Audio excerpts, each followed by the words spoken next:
Deuteronomy chapter 1. These are the words which Moses spoke to all Israel beyond the Jordan, in the desert in the Arabah, opposite Suf, between Paran and Tophel, Laban, Hazeroth, and Dizahab. It is a journey of 11 days from Horeb to Kadesh Barnea, by way of the highlands of Seir. In the 40th year, on the first day of the 11th month, Moses spoke to the Israelites all the commands that the Lord had given him in their regard. After he had defeated Sihon, king of the Amorites, who lived in Heshbon, and Og, king of Bashan, who lived in Ashtaroth and in Edrei, Moses began to explain the law in the land of Moab beyond the Jordan, as follows. The Lord our God said to us at Horeb, "You have stayed long enough at this mountain. Leave here and go to the hill country of the Amorites and to all the surrounding regions, the land of the Canaanites in the Arabah, the mountains, the foothills, the Negeb, and the seacoasts, to Lebanon, and as far as the great river, the Euphrates. I have given that land over to you. Go now and occupy the land I swore to your fathers, Abraham, Isaac, and Jacob, I would give to them and to their descendants. At that time I said to you, alone I am unable to carry you. The Lord your God has so multiplied you that you are now as numerous as the stars in the sky. May the Lord, the God of your fathers, increase you 1,000 times over and bless you as he promised. But how can I alone bear the crushing burden that you are, along with your bickering? Choose wise, intelligent, and experienced men from each of your tribes, that I may appoint them as your leaders." You answered me, "We agree to do as you have proposed." So I took outstanding men of your tribes, wise and experienced, and made them your leaders as officials over thousands, over hundreds, over fifties, and over tens, and other tribal officers. I charged your judges at that time, listen to complaints among your kinsmen, and administer true justice to both parties, even if one of them is an alien. In rendering judgment, do not consider who a person is. Give ear to the lowly and to the great alike, fearing no man, for judgment is God's. Refer to me any case that is too hard for you, and I will hear it.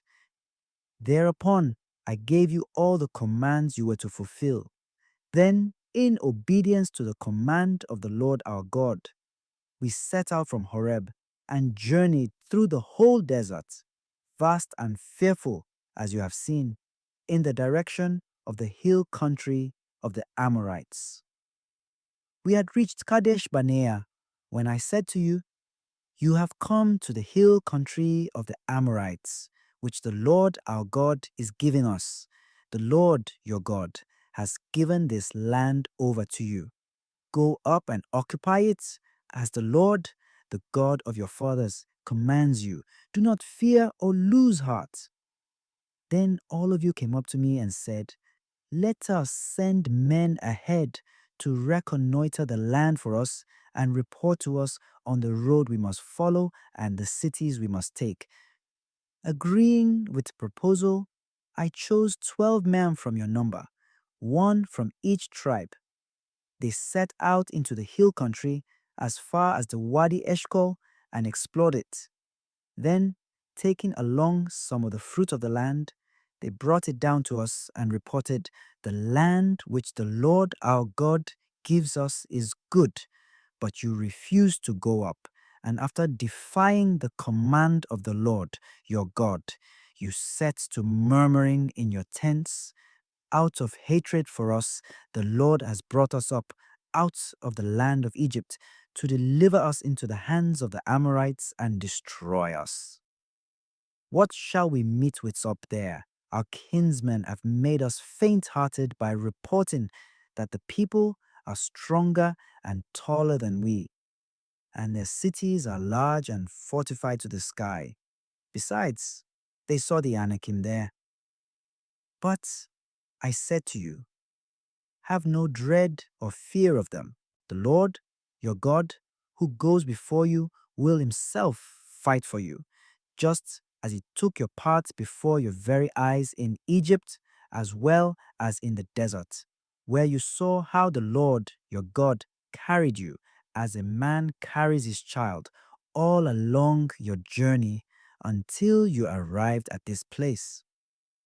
Despite this, you would not trust the Lord, your God, who journeys before you to find you a resting place, by day in the cloud and by night in the fire, to show the way you must go.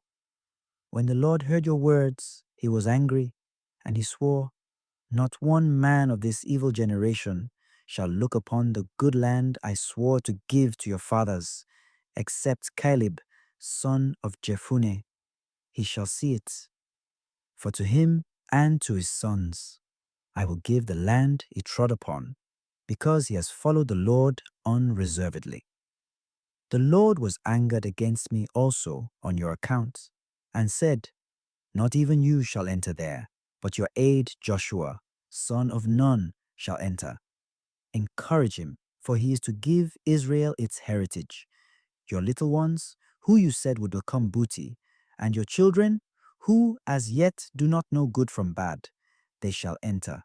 To them I will give it, and they shall occupy it. But as for yourselves, turn about and proceed into the desert on the Red Sea road." In reply, you said to me, "We have sinned against the Lord. We will go up ourselves and fight, just as the Lord our God commanded us." And each of you girded on his weapons, making light of going up into the hill country. But the Lord said to me, "Warn them, do not go up and fight, lest you be beaten down before your enemies, for I will not be in your midst." I gave you this warning, but you would not listen. In defiance of the Lord's command, you arrogantly marched off into the hill country. Then the Amorites living there came out against you, and, like bees, chased you, cutting you down in Seir as far as Homer. On your return, you wept before the Lord, but he did not listen to your cry or give ear to you. That is why you had to stay as long as you did at Kadesh. Deuteronomy chapter 2. When we did turn and proceed into the desert on the Red Sea road, as the Lord had commanded me, we circled around the highlands of Seir for a long time. Finally, the Lord said to me, "You have wandered round these highlands long enough. Turn and go north. Give this order to the people. You are now about to pass through the territory of your kinsmen, the descendants of Esau, who live in Seir. Though they are afraid of you, be very careful not to come in conflict with them, for I will not give you so much as a foot of their land, since I have already given Esau possession of the highlands of Seir. You shall purchase from them with silver the food you eat and the well water you drink. The Lord your God has blessed you in all your undertakings. He has been concerned about your journey through this vast desert. It is now 40 years that he has been with you, and you have never been in want. Then we left behind us the Arabah route, Elat, Etzion-Geber, and Seir, where our kinsmen, the descendants of Esau, live. And we went on toward the desert of Moab. And the Lord said to me, "Do not show hostility to the Moabites or engage them in battle, for I will not give you possession of any of their land, since I have given Ar to the descendants of Lot as their own." Formerly, the Emim lived there, a people strong and numerous and tall like the Anakim. Like them, they were considered Rephaim. It was the Moabites who called them Emim. In Seir, however, the former inhabitants were the Horites. The descendants of Esau dispossessed them, clearing them out of the way and taking their place, just as the Israelites have done in the land of their heritage which the Lord has given them. Get ready then, to cross the Wadi Zered. So we crossed it. 38 years had elapsed between our departure from Kadesh Barnea and that crossing. In the meantime, the whole generation of soldiers had perished from the camp, as the Lord had sworn they should, for it was the Lord's hand that was against them, till he wiped them out of the camp completely. When at length death had put an end to all the soldiers among the people, the Lord said to me, "You are now about to leave Ar and the territory of Moab behind. As you come opposite the Ammonites, do not show hostility or come in conflict with them, for I will not give you possession of any land of the Ammonites, since I have given it to the descendants of Lot as their own." This also was considered a country of the Rephaim from its former inhabitants, whom the Ammonites called Zamzumim, a people strong and numerous and tall like the Anakim. But these two the Lord cleared out of the way for the Ammonites, who ousted them and took their place. He had done the same for the descendants of Esau, who dwell in Seir, by clearing the Horites out of their way, so that the descendants of Esau have taken their place down to the present. So also the Captorim, migrating from Caphtor, cleared away the Avim, who once dwelt in villages as far as Gaza, and took their place. Advance now across the Wadi Arnon. I now deliver into your hands Sihon, the Amorite king of Heshbon, and his land. Begin the occupation, engage him in battle. This day I will begin to put a fear and dread of you into every nation under the heavens, so that at the mention of your name they will quake and tremble before you. So I sent messengers from the desert of Kedemoth to Sihon, king of Heshbon, with this offer of peace. Let me pass through your country by the highway.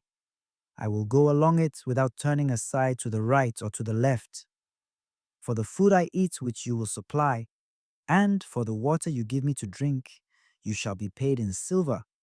Only let me march through, as the descendants of Esau who dwell in Seir and the Moabites who dwell in Ar have done, until I cross the Jordan into the land which the Lord our God is about to give us.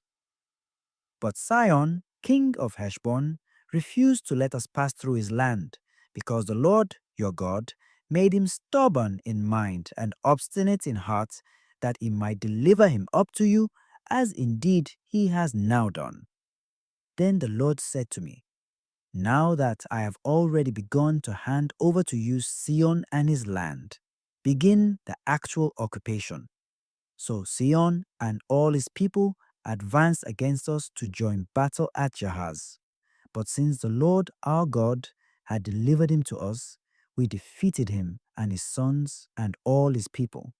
At that time, we seized all his cities and doomed them all with their men, women, and children. We left no survivor. Our only booty was the livestock and the loot of the captured cities.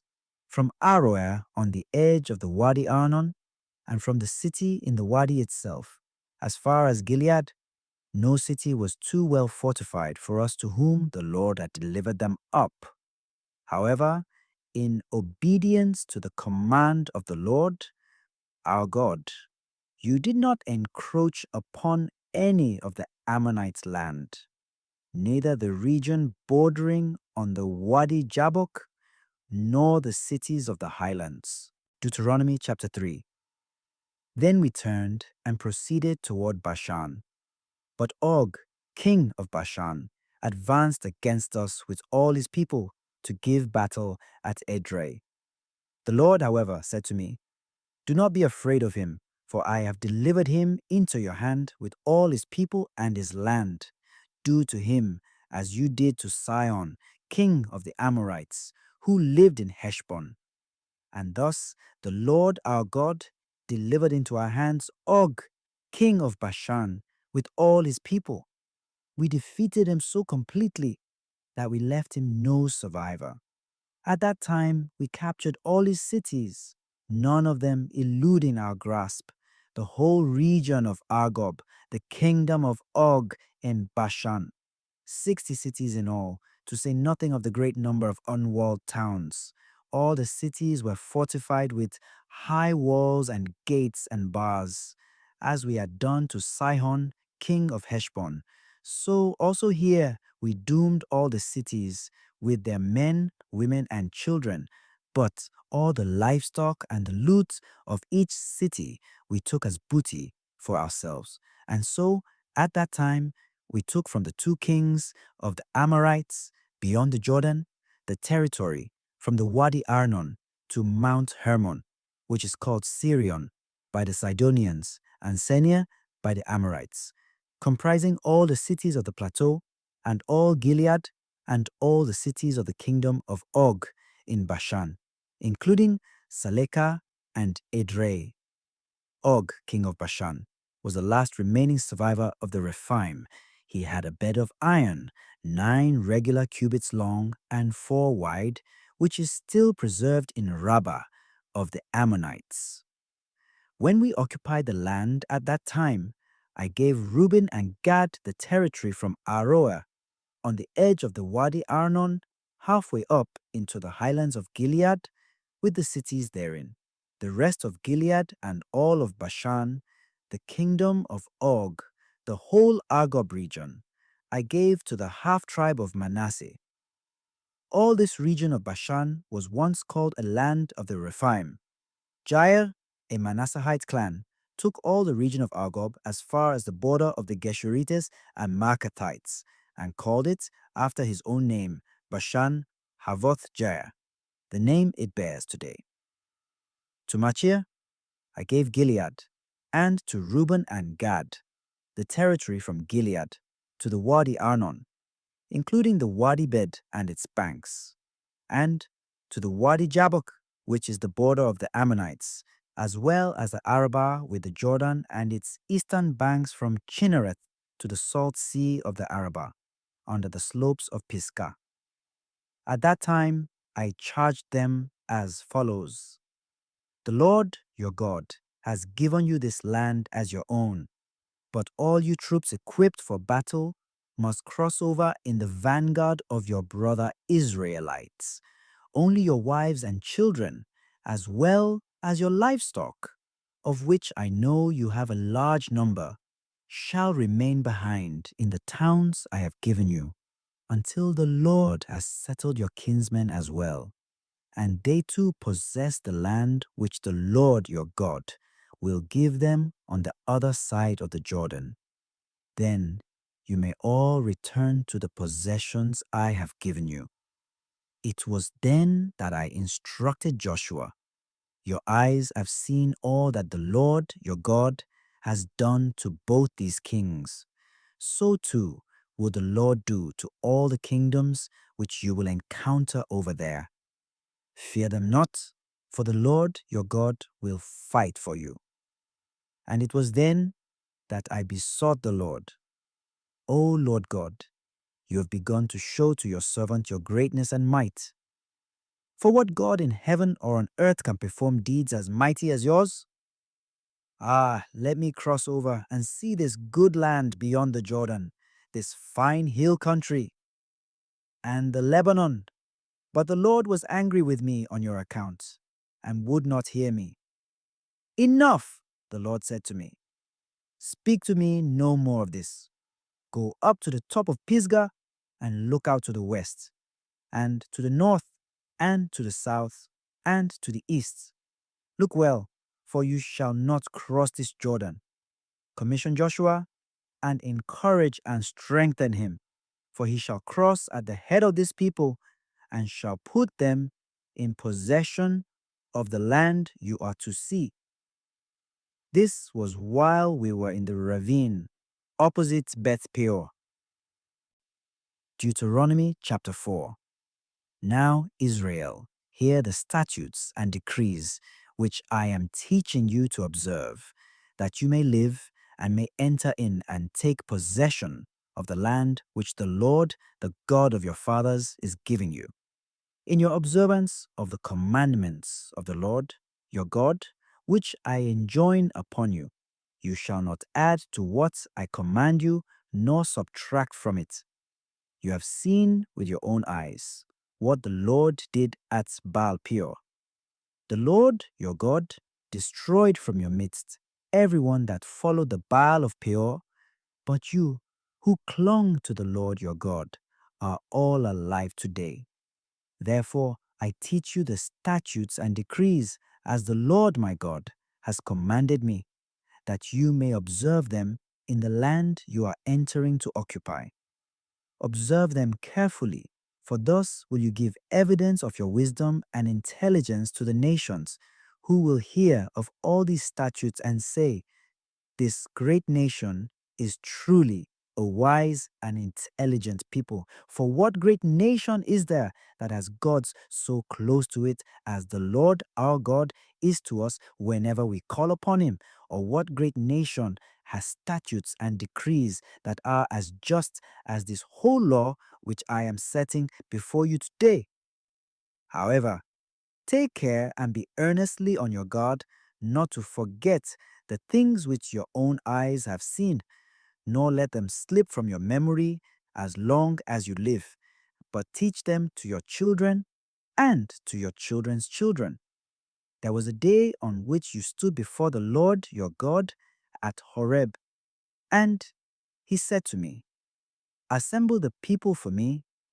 I will have them hear my words, that they may learn to fear me as long as they live in a land, and may so teach their children.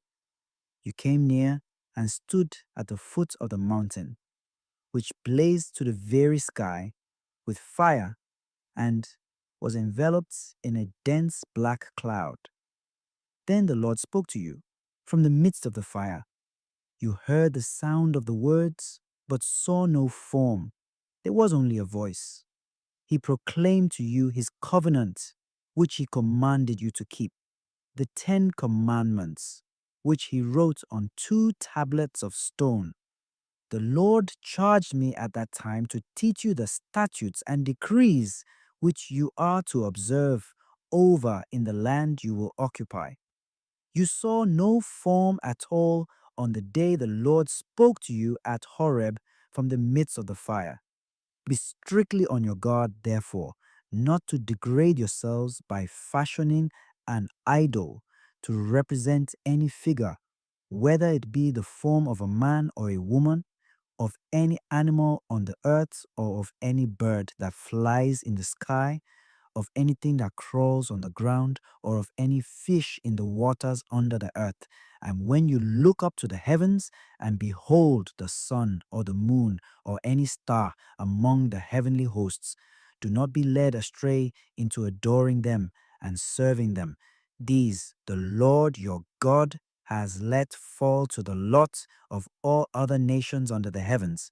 But you he has taken and led out of that iron foundry Egypt, that you might be his very own people, as you are today, since the Lord was angered against me on your account, and swore that I should not cross the Jordan, nor enter the good land which he is giving you as a heritage, I myself shall die in this country without crossing the Jordan. But you will cross over and take possession of that good land. Take heed, therefore, lest, forgetting the covenant which the Lord your God has made with you, you fashion for yourselves against his command an idol in any form whatsoever. For the Lord your God is a consuming fire, a jealous God. When you have children and grandchildren and have grown old in the land, should you then degrade yourselves by fashioning an idol in any form, and by this evil done in his sight provoke the Lord your God? I call heaven and earth this day to witness against you, that you shall all quickly perish from the land which you will occupy when you cross the Jordan. You shall not live in it for any length of time, but shall be promptly wiped out. The Lord will scatter you among the nations, and there shall remain but a handful of you among the nations to which the Lord will lead you. There you shall serve gods fashioned by the hands of man out of wood and stone, gods which can neither see nor hear, neither eat nor smell. Yet there too you shall seek the Lord your God, and you shall indeed find him when you search after him with your whole heart and your whole soul. In your distress, when all these things shall have come upon you, you shall finally return to the Lord your God and heed his voice. Since the Lord your God is a merciful God, he will not abandon and destroy you, nor forget the covenant which under oath he made with your fathers. Ask now of the days of old before your time, ever since God created man upon the earth. Ask from one end of the sky to the other, did anything so great ever happen before? Was it ever heard of? Did a people ever hear the voice of God speaking from the midst of fire, as you did, and live? Or did any God venture to go and take a nation for himself from the midst of another nation, by testings, by signs and wonders, by war, with his strong hand and outstretched arm, and by great terrors, all of which the Lord your God did for you in Egypt before your very eyes? All this you were allowed to see, that you might know the Lord is God and there is no other. Out of the heavens he let you hear his voice to discipline you. On earth he let you see his great fire, and you heard him speaking out of the fire. For love of your fathers he chose their descendants and personally led you out of Egypt by his great power, driving out of your way nations greater and mightier than you, so as to bring you in and to make their land your heritage as it is today. This is why you must now know and fix in your hearts that the Lord is God in the heavens above and on earth below, and that there is no other. You must keep his statutes and commandments which I enjoin on you today, that you and your children after you may prosper, and that you may have long life on the land which the Lord your God is giving you forever. Then Moses set apart 3 cities in the region east of the Jordan, that a homicide might take refuge there if he unwittingly killed his neighbor, to whom he had previously borne no malice, and that he might save his life by fleeing to one of these cities: Bisa in the desert, in the region of the plateau; for the Reubenites, Ramoth in Gilead; for the Gadites, and Golan in Bashan; for the Manasseites. This is a law which Moses sets before the Israelites. These are the ordinances, statutes, and decrees which he proclaimed to them when they had come out of Egypt and were beyond the Jordan in the ravine opposite Beth Peor, in the land of Sihon, king of the Amorites, who dwelt in Heshbon, and whom Moses and the Israelites defeated after coming out of Egypt. They occupied his land and the land of Og, king of Bashan, as well, the land of these 2 kings of the Amorites in the region east of the Jordan, from Aroer on the edge of the Wadi Arnon to Mount Sion, that is Hermon, and all the Arabah east of the Jordan, as far as the Arabah Sea, under the slopes of Pisgah. Deuteronomy chapter 5. Moses summoned all Israel and said to them, Hear, O Israel, the statutes and decrees which I proclaim in your hearing this day, that you may learn them and take care to observe them. The Lord our God made a covenant with us at Horeb. Not with our fathers did he make this covenant, but with us, all of us who are alive here this day. The Lord spoke with you face to face on the mountain from the midst of the fire. Since you were afraid of the fire and would not go up the mountain, I stood between the Lord and you at that time to announce to you these words of the Lord. I, the Lord, am your God, who brought you out of the land of Egypt, that place of slavery. You shall not have other gods besides me. You shall not carve idols for yourselves in the shape of anything in the sky above, or on the earth below, or in the waters beneath the earth. You shall not bow down before them or worship them. For I, the Lord your God, am a jealous God, inflicting punishments for their fathers' wickedness on the children of those who hate me, down to the third and fourth generation, but bestowing mercy down to the 1,000th generation on the children of those who love me and keep my commandments. You shall not take the name of the Lord your God in vain, for the Lord will not leave unpunished him who takes his name in vain. Take care to keep holy the Sabbath day as the Lord your God commanded you. 6 days you may labor and do all your work, but the seventh day is the Sabbath of the Lord your God. No work may be done then, whether by you or your son or daughter, or your male or female slave, or your ox or ass, or any of your beasts, or the alien who lives with you. Your male and female slave should rest as you do. For remember that you too were once slaves in Egypt, and the Lord your God brought you from there with his strong hand and outstretched arm. That is why the Lord your God has commanded you to observe the Sabbath day and honor your father and your mother, as the Lord your God has commanded you, that you may have a long life and prosperity in the land which the Lord your God is giving you. You shall not kill, you shall not commit adultery, you shall not steal, you shall not bear dishonest witness against your neighbor, you shall not covet your neighbor's wife, you shall not desire your neighbor's house or field, nor his male or female slave, nor his ox or ass, nor anything that belongs to him. These words and nothing more the Lord spoke with a loud voice to your entire assembly on the mountain from the midst of the fire and the dense cloud. He wrote them upon 2 tablets of stone and gave them to me.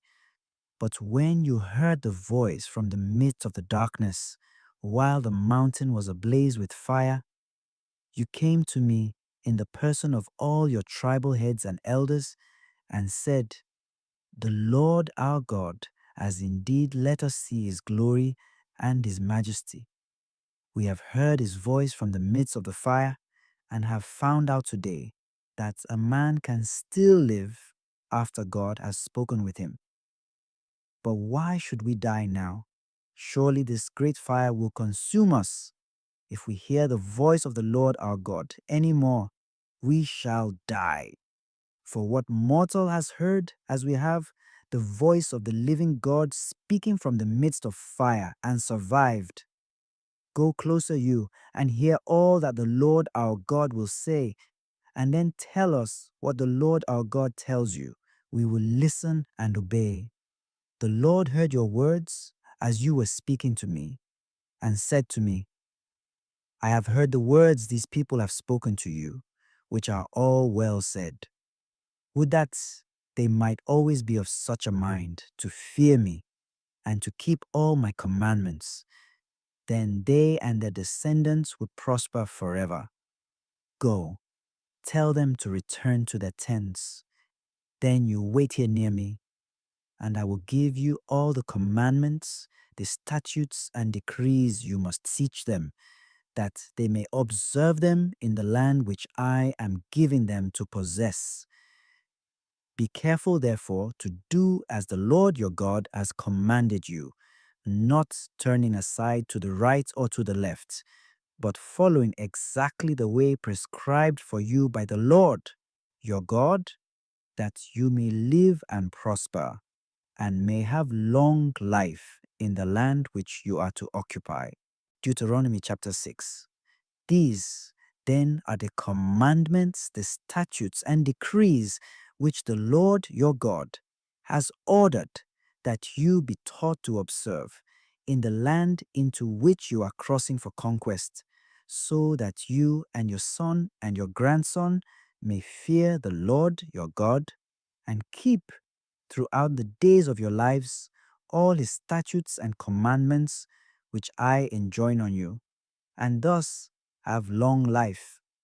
Hear then, Israel, and be careful to observe them, that you may grow and prosper the more, in keeping with the promise of the Lord, the God of your fathers, to give you a land flowing with milk and honey.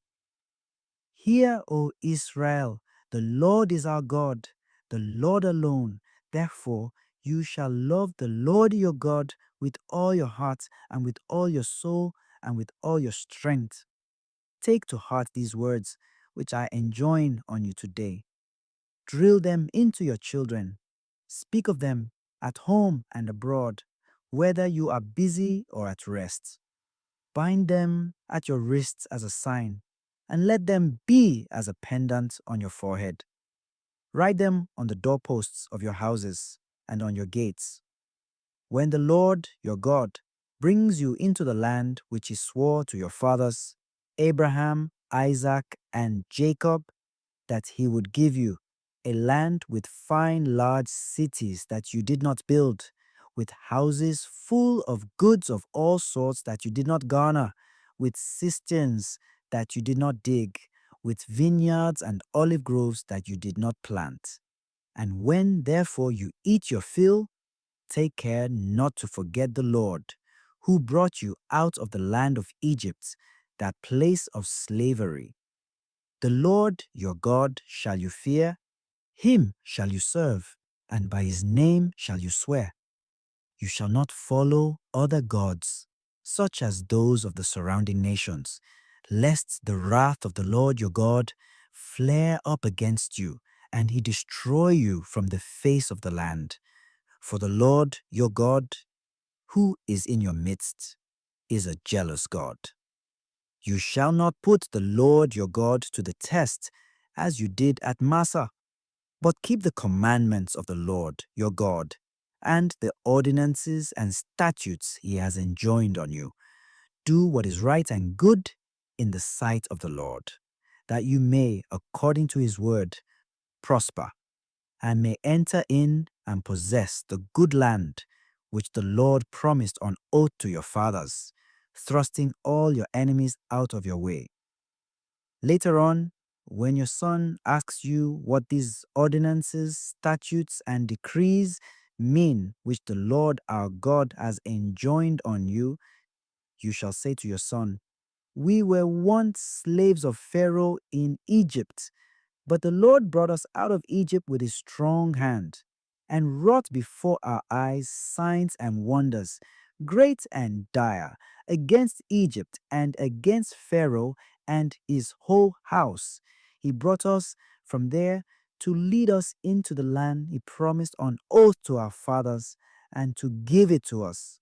Therefore the Lord commanded us to observe all these statutes in fear of the Lord our God, that we may always have as prosperous and happy a life as we have today. And our justice before the Lord our God is to consist in carefully observing all these commandments he has enjoined on us.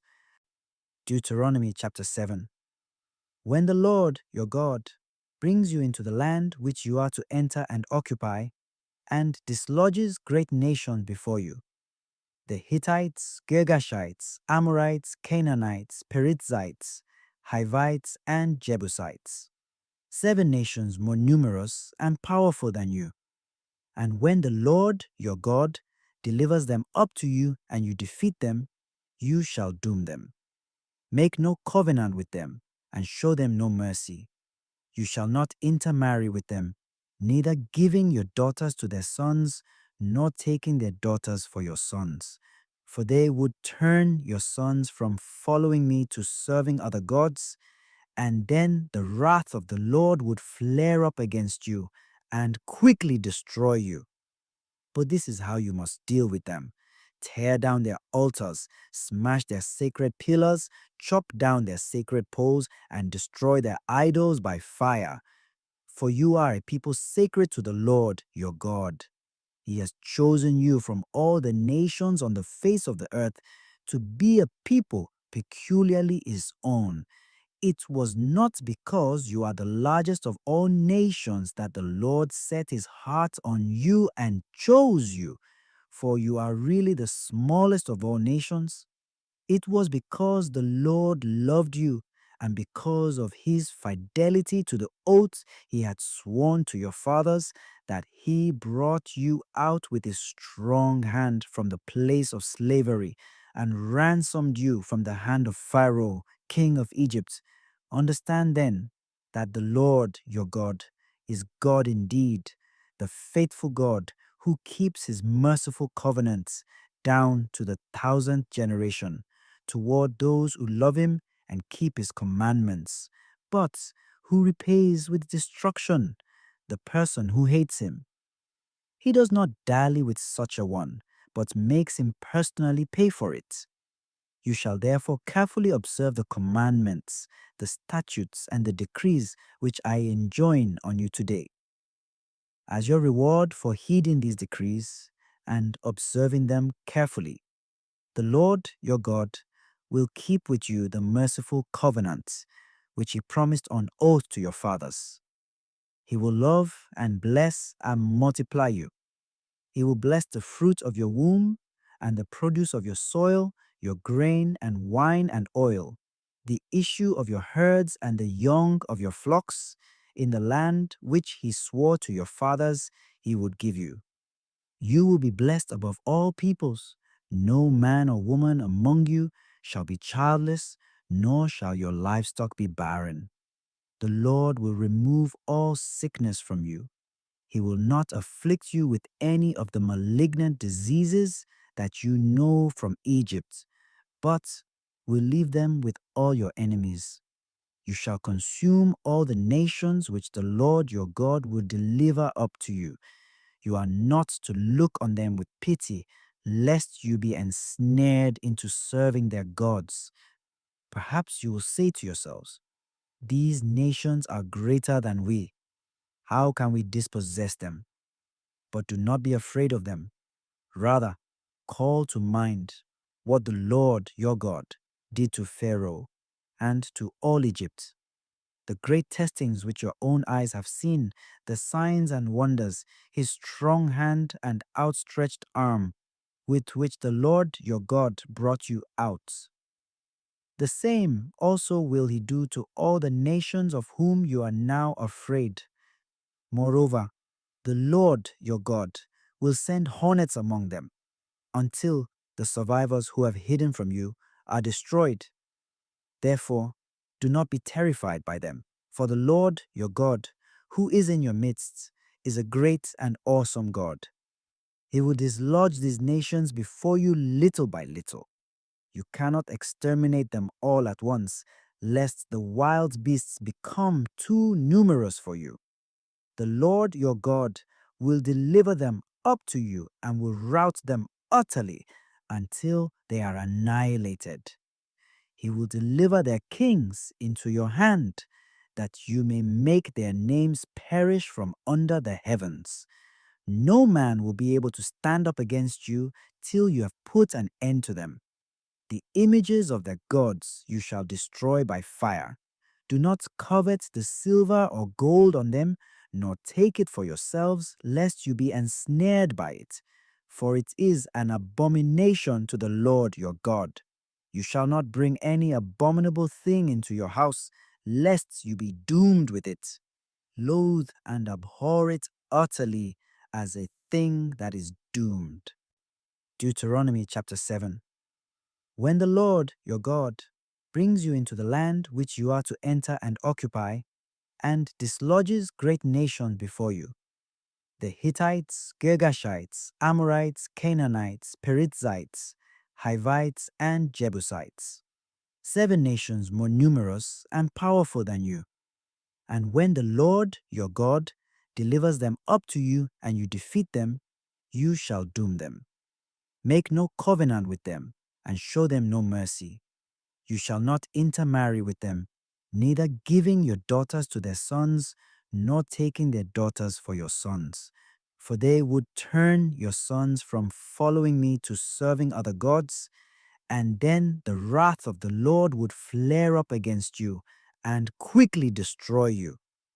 But this is how you must deal with them. Tear down their altars, smash their sacred pillars, chop down their sacred poles, and destroy their idols by fire. For you are a people sacred to the Lord your God. He has chosen you from all the nations on the face of the earth to be a people peculiarly his own. It was not because you are the largest of all nations that the Lord set his heart on you and chose you, for you are really the smallest of all nations. It was because the Lord loved you and because of his fidelity to the oath he had sworn to your fathers that he brought you out with a strong hand from the place of slavery and ransomed you from the hand of Pharaoh, king of Egypt. Understand then that the Lord your God is God indeed, the faithful God who keeps his merciful covenants down to the 1,000th generation toward those who love him and keep his commandments, but who repays with destruction the person who hates him. He does not dally with such a one, but makes him personally pay for it. You shall therefore carefully observe the commandments, the statutes, and the decrees which I enjoin on you today. As your reward for heeding these decrees and observing them carefully, the Lord your God will keep with you the merciful covenant which he promised on oath to your fathers. He will love and bless and multiply you. He will bless the fruit of your womb and the produce of your soil, your grain and wine and oil, the issue of your herds and the young of your flocks, in the land which he swore to your fathers he would give you. You will be blessed above all peoples. No man or woman among you shall be childless, nor shall your livestock be barren. The Lord will remove all sickness from you. He will not afflict you with any of the malignant diseases that you know from Egypt, but will leave them with all your enemies. You shall consume all the nations which the Lord your God will deliver up to you. You are not to look on them with pity, lest you be ensnared into serving their gods. Perhaps you will say to yourselves, these nations are greater than we. How can we dispossess them? But do not be afraid of them. Rather, call to mind what the Lord your God did to Pharaoh and to all Egypt, the great testings which your own eyes have seen, the signs and wonders, his strong hand and outstretched arm, with which the Lord your God brought you out. The same also will he do to all the nations of whom you are now afraid.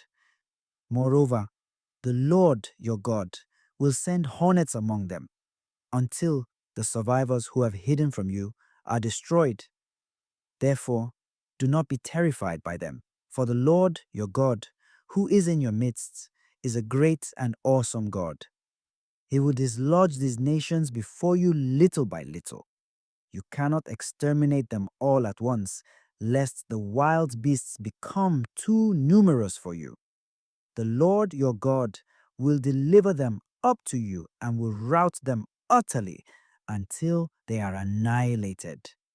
He will deliver their kings into your hand, that you may make their names perish from under the heavens. No man will be able to stand up against you till you have put an end to them. The images of their gods you shall destroy by fire. Do not covet the silver or gold on them, nor take it for yourselves, lest you be ensnared by it. For it is an abomination to the Lord your God. You shall not bring any abominable thing into your house, lest you be doomed with it. Loathe and abhor it utterly as a thing that is doomed. Deuteronomy chapter 9. Hear, O Israel, you are now about to cross the Jordan to enter in and dispossess nations greater and stronger than yourselves, having large cities fortified to the sky, the Anakim, a people great and tall. You know of them and have heard it said of them Who can stand up against the Anakim? Understand then today that it is the Lord your God, who will cross over before you as a consuming fire. He it is who will reduce them to nothing and subdue them before you, so that you can drive them out and destroy them quickly, as the Lord promised you. After the Lord your God has thrust them out of your way, do not say to yourselves, "It is because of my merits that the Lord has brought me in to possess this land." For it is really because of the wickedness of these nations that the Lord is driving them out before you. No, it is not because of your merits or the integrity of your hearts that you are going in to take possession of their land. But the Lord your God is driving these nations out before you on account of their wickedness, and in order to keep the promise which he made on oath to your fathers, Abraham, Isaac, and Jacob. Understand this, therefore. It is not because of your merits that the Lord your God is giving you this good land to possess, for you are a stiff-necked people. Bear in mind and do not forget how you angered the Lord your God in the desert. From the day you left the land of Egypt until you arrived in this place, you have been rebellious toward the Lord. At Horeb, you so provoked the Lord that he was angry enough to destroy you, when I had gone up the mountain to receive the stone tablets of the covenant which the Lord made with you. Meanwhile, I stayed on the mountain 40 days and 40 nights without eating or drinking, till the Lord gave me the 2 tablets of stone inscribed by God's own finger, with a copy of all the words that the Lord spoke to you on the mountain from the midst of the fire on the day of the assembly. Then, at the end of the 40 days and 40 nights, when the Lord had given me the 2 stone tablets of the covenant, he said to me, "Go down from here now, quickly, for your people whom you have brought out of Egypt have become depraved. They have already turned aside from the way I pointed out to them and have made for themselves a molten idol. I have seen now how stiff-necked this people is." The Lord said to me, "Let me be, that I may destroy them and blot out their name from under the heavens. I will then make of you a nation mightier and greater than they." When I had come down again from the blazing fiery mountain, with the 2 tablets of the covenant in both my hands, I saw how you had sinned against the Lord your God. You had already turned aside from the way which the Lord had pointed out to you by making for yourselves a molten calf. Raising the 2 tablets with both hands, I threw them from me and broke them before your eyes. Then, as before, I lay prostrate before the Lord for 40 days and 40 nights without eating or drinking, because of all the sin you had committed in the sight of the Lord and the evil you had done to provoke him. For I dreaded the fierce anger of the Lord against you; his wrath would destroy you. Yet once again, the Lord listened to me. With Aaron, too, the Lord was deeply angry and would have killed him had I not prayed for him also at that time. Then, taking the calf, the sinful object you had made, and fusing it with fire, I ground it down to powder as fine as dust, which I threw into the wadi that went down the mountainside. At Taberah, at Massa, and at Kibroth Hattava likewise, you provoked the Lord to anger. And when he sent you up from Kadesh Barnea to take possession of the land he was giving you, you rebelled against this command of the Lord your God and would not trust or obey him. Ever since I have known you, you have been rebels against the Lord. Those 40 days then and 40 nights I lay prostrate before the Lord because he had threatened to destroy you. this was my prayer to him: O Lord God, destroy not your people, the heritage which your majesty has ransomed and brought out of Egypt with your strong hand. Remember your servants, Abraham, Isaac, and Jacob.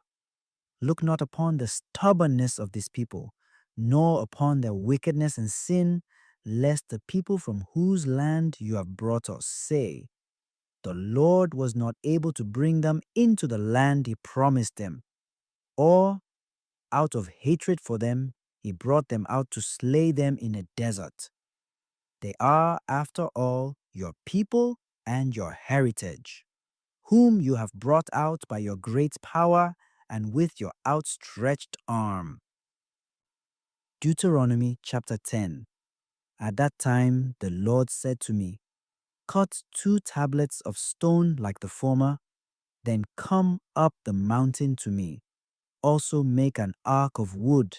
I will write upon the tablets the commandments that were on the former tablets that you broke, and you shall place them in the ark.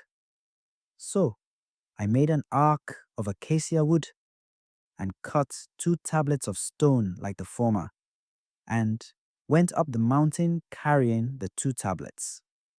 The Lord then wrote on them, as he had written before, the 10 commandments which he spoke to you on the mountain from the midst of the fire on the day of the assembly. After the Lord had given them to me, I turned and came down the mountain and placed the tablets in the ark I had made. There they have remained, in keeping with the command the Lord gave me. The Israelites set out from Beeroth Beneyakan for Mosera, where Aaron died and was buried, his son Eleazar succeeding him in the priestly office. From there they set out for Gudgoda, and from Gudgoda for Jotbata, a region where there is water in the wadis. At that time, the Lord set apart the tribe of Levi to carry the ark of the covenant of the Lord, to be in attendance before the Lord and minister to him, and to give blessings in his name, as they have done to this day. For this reason, Levi has no share in the heritage with his brothers.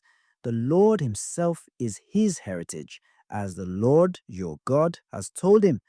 After I had spent these other 40 days and 40 nights on the mountain, and the Lord had once again heard me and decided not to destroy you, he said to me, go now and set out at the head of your people, that they may enter in and occupy the land which I swore to their fathers I would give them. And now, Israel, what does the Lord your God ask of you but to fear the Lord your God and follow his ways exactly, to love and serve the Lord your God with all your heart and all your soul, to keep the commandments and statutes of the Lord, which I enjoin on you today for your own good. Think, the heavens, even the highest heavens, belong to the Lord your God, as well as the earth and everything on it. Yet in his love for your fathers, the Lord was so attached to them as to choose you, their descendants, in preference to all other peoples, as indeed he has now done. Circumcise your hearts, therefore, and be no longer stiff-necked. For the Lord your God is the God of gods, the Lord of lords, the great God, mighty and awesome, who has no favorites, accepts no bribes, who executes justice for the orphan and the widow, and befriends the alien, feeding and clothing him. So you too must befriend the alien, for you were once aliens yourselves in the land of Egypt. The Lord your God shall you fear, and him shall you serve. Hold fast to him, and swear by his name. He is your glory, he your God, who has done for you those great and terrible things which your own eyes have seen. Your ancestors went down to Egypt 70 strong, and now the Lord your God has made you as numerous as the stars of the sky. Deuteronomy chapter 11. Love the Lord your God, therefore, and always heed his charge, his statutes, decrees, and commandments. It is not your children who have not known it from experience, but you yourselves, who must now understand the discipline of the Lord, your God, his majesty, his strong hand and outstretched arm, the signs and deeds he wrought among the Egyptians, on Pharaoh, king of Egypt, and on all his land, what he did to the Egyptian army and to their horses and chariots, engulfing them in the water of the Red Sea as they pursued you, and bringing ruin upon them even to this day. What he did for you in the desert until you arrived in this place, and what he did to the Reubenites Dathan and Abiram, sons of Eliab, when the ground opened its mouth and swallowed them up out of the midst of Israel, with their families and tents and every living thing that belonged to them. With your own eyes, you have seen all these great deeds that the Lord has done. Keep all the commandments then, which I enjoin on you today, that you may be strong enough to enter in and take possession of the land into which you are crossing, and that you may have long life on the land which the Lord swore to your fathers he would give to them and their descendants, a land flowing with milk and honey. For the land which you are to enter and occupy is not like the land of Egypt from which you have come, where you will sow your seed and then water it by hand, as in a vegetable garden. No, the land into which you are crossing for conquest is a land of hills and valleys that drinks in rain from the heavens, a land which the Lord your God looks after. His eyes are upon it continually from the beginning of the year to the end. If, then, you truly heed my commandments which I enjoin on you today, loving and serving the Lord your God with all your heart and all your soul, I will give the seasonal rain to your land, the early rain and the late rain, that you may have your grain, wine, and oil to gather in. And I will bring forth grass in your fields for your animals. Thus you may eat your fill. But be careful, lest your heart be so lured away that you serve other gods and worship them. For then the wrath of the Lord will flare up against you, and he will close up the heavens, so that no rain will fall, and the soil will not yield its crops, and you will soon perish from the good land he is giving you.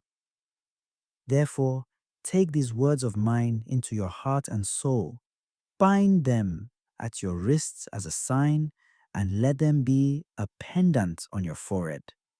Teach them to your children, speaking of them at home and abroad, whether you are busy or at rest, and write them on the doorposts of your houses and on your gates, so that, as long as the heavens are above the earth, you and your children may live on in the land which the Lord swore to your fathers he would give them.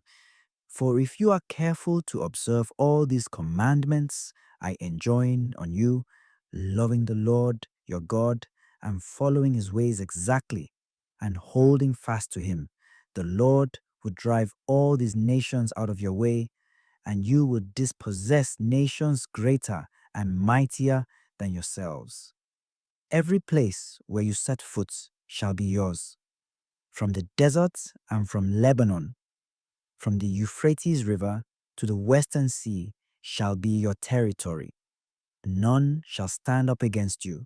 The Lord your God will spread the fear and dread of you through any land where you set foot, as he promised you. I set before you here this day a blessing and a curse, a blessing for obeying the commandments of the Lord your God, which I enjoin on you today. A curse if you do not obey the commandments of the Lord your God, but turn aside from the way I ordain for you today, to follow other gods, whom you have not known. When the Lord your God brings you into the land which you are to enter and occupy, Then you shall pronounce the blessing on Mount Gerizim, the curse on Mount Ebal. Are they not beyond the Jordan, on the other side of the western road, in the country of the Canaanites who live in the Arabah, opposite the Gilgal, beside the terebinth of Moreh? For you are about to cross the Jordan to enter and occupy the land which the Lord your God is giving you. When therefore you take possession of it and settle there, be careful to observe all the statutes and decrees that I set before you today. Deuteronomy chapter 12. These are the statutes and decrees which you must be careful to observe in the land which the Lord, the God of your fathers, has given you to occupy as long as you live on its soil. Destroy without fail every place on the high mountains, on the hills, and under every leafy tree, where the nations you are to dispossess worship their gods. Tear down their altars, smash their sacred pillars, destroy by fire their sacred poles, and shatter the idols of their gods, that you may stamp out the remembrance of them in any such place. That is not how you are to worship the Lord your God. Instead, you shall resort to the place which the Lord your God chooses out of all your tribes and designates as his dwelling, and there you shall bring your holocausts and sacrifices, your tithes and personal contributions, your votive and free will offerings, and the firstlings of your herds and flocks. There too, before the Lord your God, you and your families shall eat and make merry over all your undertakings, because the Lord your God has blessed you.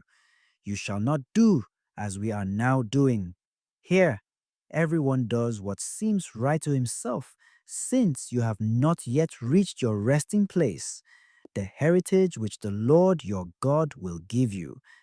But after you have crossed the Jordan and dwell in the land which the Lord your God is giving you as a heritage, when he has given you rest from all your enemies round about, and you live there in security, then to the place which the Lord your God chooses as a dwelling place for his name, you shall bring all the offerings I command you, your holocausts and sacrifices, your tithes and personal contributions, and every special offering you have vowed to the Lord. You shall make merry before the Lord your God with your sons and daughters, your male and female slaves, as well as with the Levite who belongs to your community, but has no share of his own in your heritage. Take care not to offer up your holocausts in any place you fancy, but offer them up in the place which the Lord chooses from among your tribes. There you shall make whatever offerings I enjoin upon you. However, in any of your communities you may slaughter and eat to your heart's desire as much meat as the Lord your God has blessed you with. And the unclean as well as the clean may eat it, as they do the gazelle or the deer.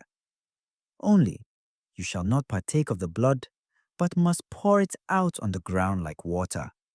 Moreover, you shall not, in your own communities, partake of your tithes of grain or wine or oil, of the firstborn of your herd or flock, of any offering you have vowed, of your free will offerings, or of your personal contributions.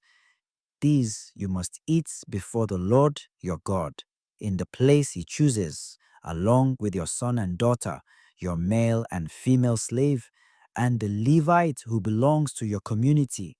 And there before the Lord you shall make merry over all your undertakings.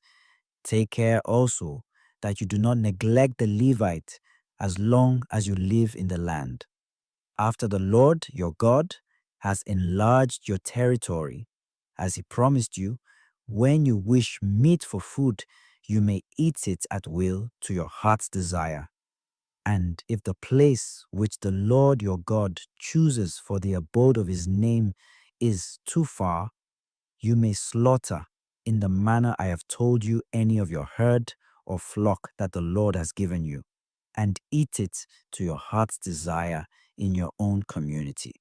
You may eat it as you would the gazelle or the deer, the unclean and the clean, eating it alike. But make sure that you do not partake of the blood, for blood is life, and you shall not consume the seeds of life with the flesh. Do not partake of the blood, therefore, but pour it out on the ground like water. Abstain from it, that you and your children after you may prosper for doing what is right in the sight of the Lord. However, any sacred gifts or votive offerings that you may have, you shall bring with you to the place which the Lord chooses, and there you must offer both the flesh and the blood of your holocausts on the altar of the Lord your God. Of your other sacrifices, the blood indeed must be poured out against the altar of the Lord your God, but their flesh may be eaten. Be careful to heed all these commandments I enjoin on you, that you and your descendants may always prosper for doing what is good and right in the sight of the Lord your God. When the Lord your God removes the nations from your way as you advance to dispossess them, be on your guard. Otherwise, once they have been wiped out before you and you have replaced them and are settled in their land, you will be lured into following them. Do not inquire regarding their gods. How did these nations worship their gods? I too would do the same. You shall not thus worship the Lord your God, because they offered to their gods every abomination that the Lord detests, even burning their sons and daughters to their gods. Deuteronomy chapter 13. Every command that I enjoin on you, you shall be careful to observe, neither adding to it nor subtracting from it. If there arises among you a prophet or a dreamer who promises you a sign or wonder, urging you to follow other gods whom you have not known and to serve them, even though the sign or wonder he has foretold you comes to pass, pay no attention to the words of that prophet or that dreamer, for the Lord, your God, is testing you to learn whether you really love him with all your heart and with all your soul. The Lord, your God, shall you follow, and him shall you fear. His commandments shall you observe, and his voice shall you heed, serving him and holding fast to him alone. But that prophet or that dreamer shall be put to death, because in order to lead you astray from the way which the Lord your God has directed you to take, he has preached apostasy from the Lord your God, who brought you out of the land of Egypt and ransomed you from that place of slavery. Thus shall you purge the evil from your midst.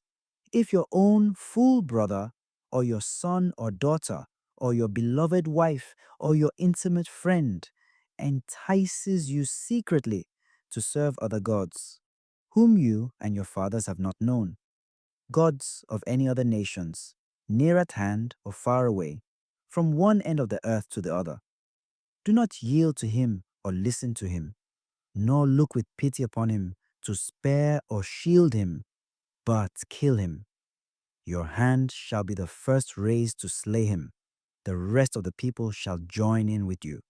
You shall stone him to death, because he sought to lead you astray from the Lord your God, who brought you out of the land of Egypt, that place of slavery.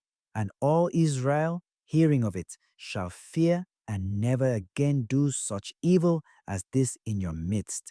If in any of the cities which the Lord your God gives you to dwell in, you hear it said that certain scoundrels have sprung up among you and have led astray the inhabitants of their city to serve other gods whom you have not known, you must inquire carefully into the matter and investigate it thoroughly.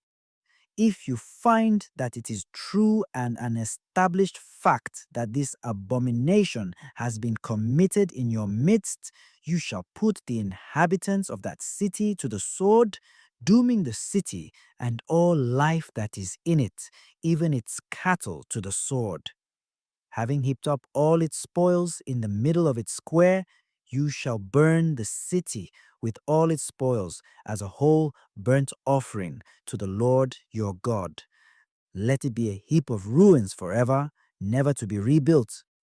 You shall not retain anything that is doomed, that the blazing wrath of the Lord may die down, and he may show you mercy, and in his mercy, for you may multiply you as he promised your fathers on oath, because you have heeded the voice of the Lord your God, keeping all his commandments which I enjoin on you today, doing what is right in his sight. Deuteronomy chapter 14. You are children of the Lord your God. You shall not gash yourselves nor shave the hair above your foreheads for the dead, for you are a people sacred to the Lord your God, who has chosen you from all the nations on the face of the earth to be a people peculiarly his own. You shall not eat any abominable thing. These are the animals you may eat: the ox, the sheep, the goat, the red deer, the gazelle, the roe deer, the ibex, the addax, the oryx, and the mountain sheep. Any animal that has hooves you may eat, provided it is cloven-footed and chews the cud.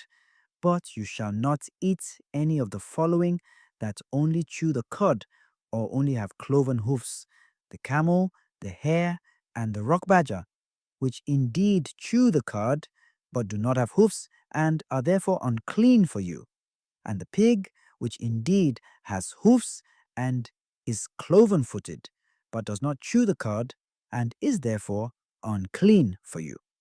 Their flesh you shall not eat, and their dead bodies you shall not touch.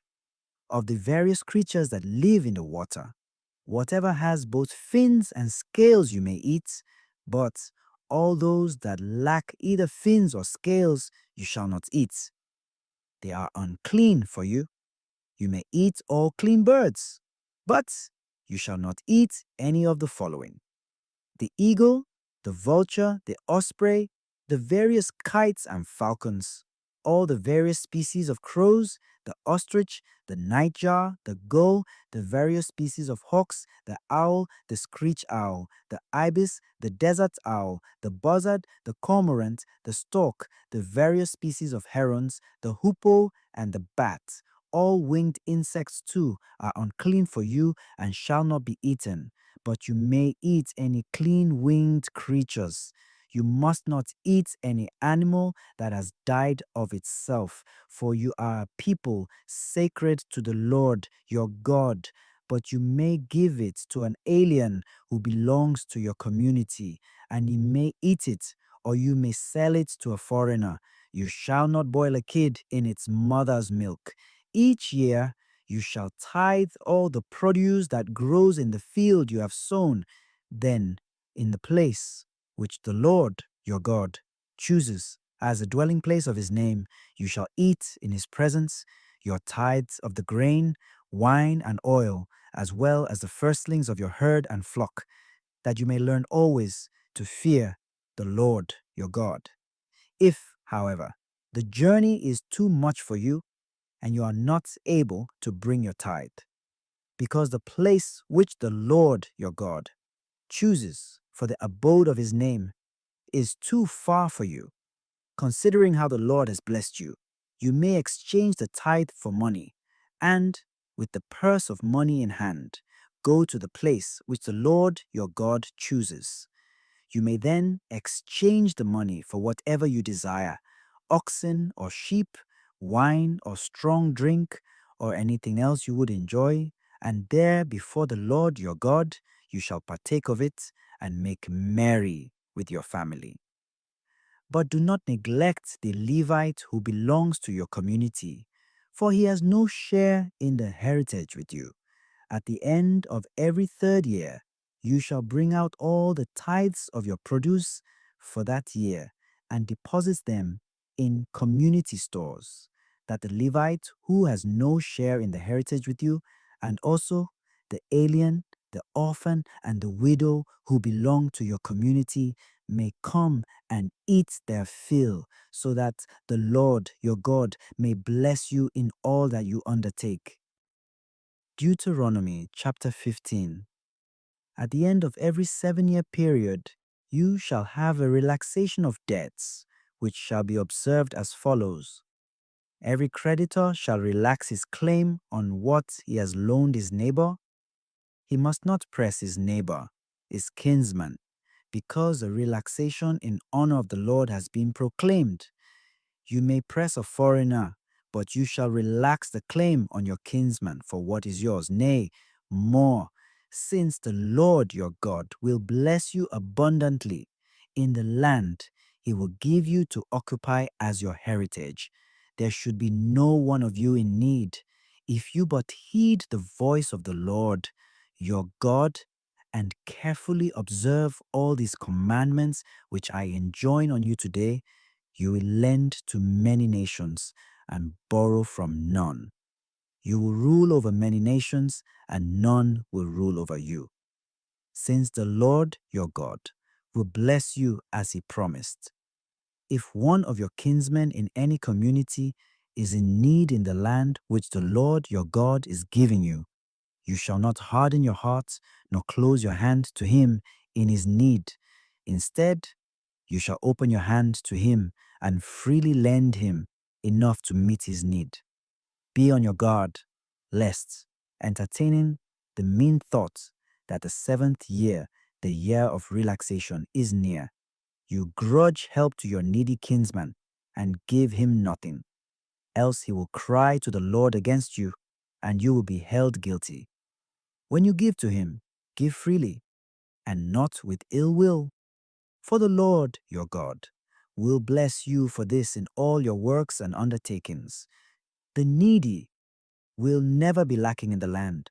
That is why I command you to open your hand to your poor and needy kinsman in your country. If your kinsman, a Hebrew man or woman, sells himself to you, he is to serve you for 6 years, but in the 7th year you shall dismiss him from your service, a free man. When you do so, you shall not send him away empty-handed, but shall weight him down with gifts from your flock and threshing floor and winepress, in proportion to the blessing the Lord your God has bestowed on you. For remember that you too were once slaves in the land of Egypt, and the Lord your God ransomed you. That is why I am giving you this command today. If, however, he tells you that he does not wish to leave you, because he is devoted to you and your household, since he fares well with you, you shall take an awl and thrust it through his ear into the door, and he shall then be your slave forever. Your female slave also you shall treat in the same way.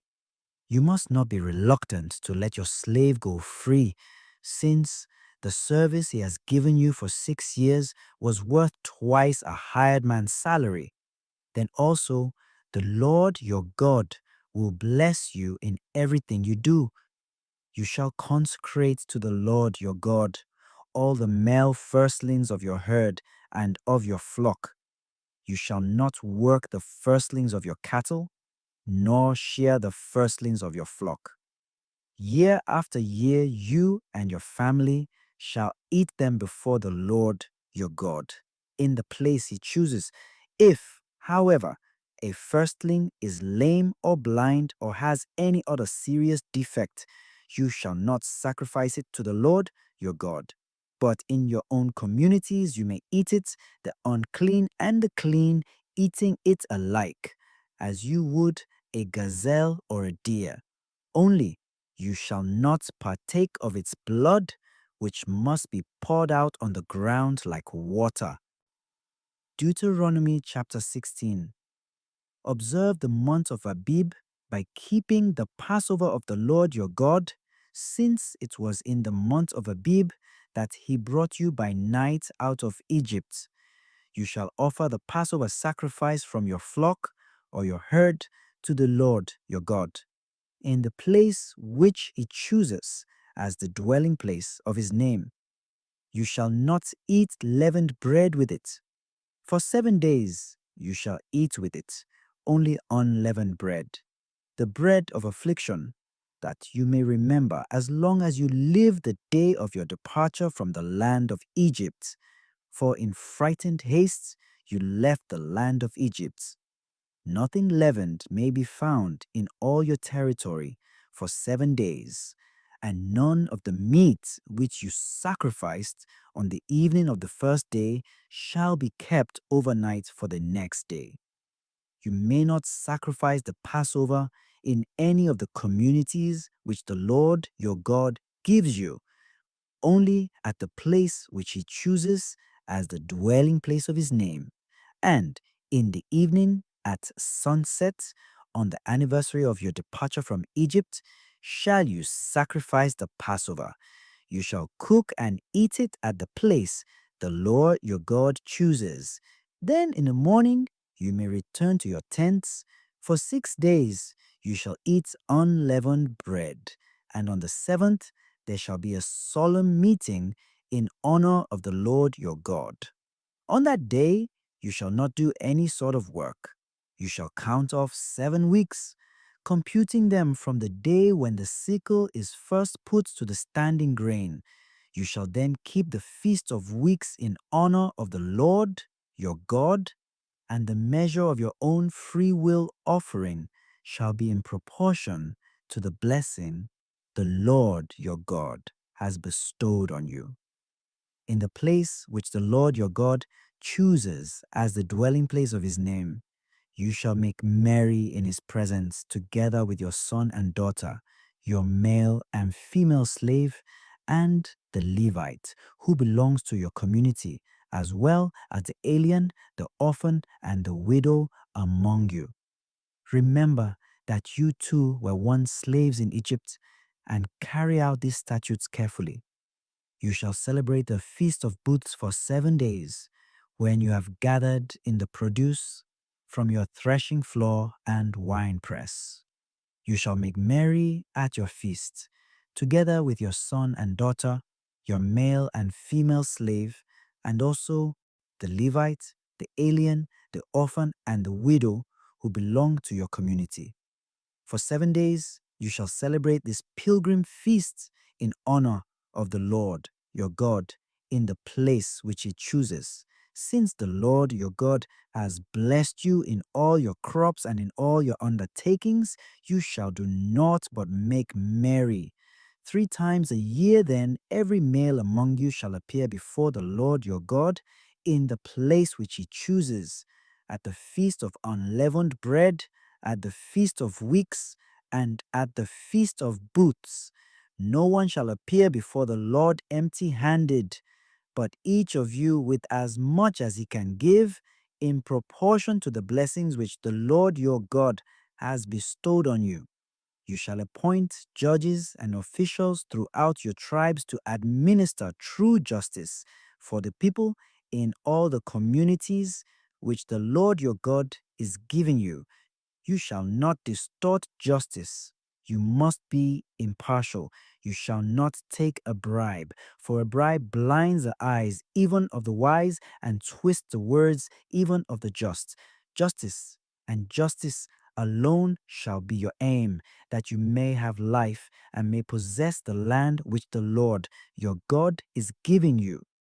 You shall not plant a sacred pole of any kind of wood beside the altar of the Lord your God, which you will build, nor shall you erect a sacred pillar, such as the Lord your God detests. Deuteronomy chapter 17. You shall not sacrifice to the Lord your God from the herd or from the flock an animal with any serious defect. That would be an abomination to the Lord your God.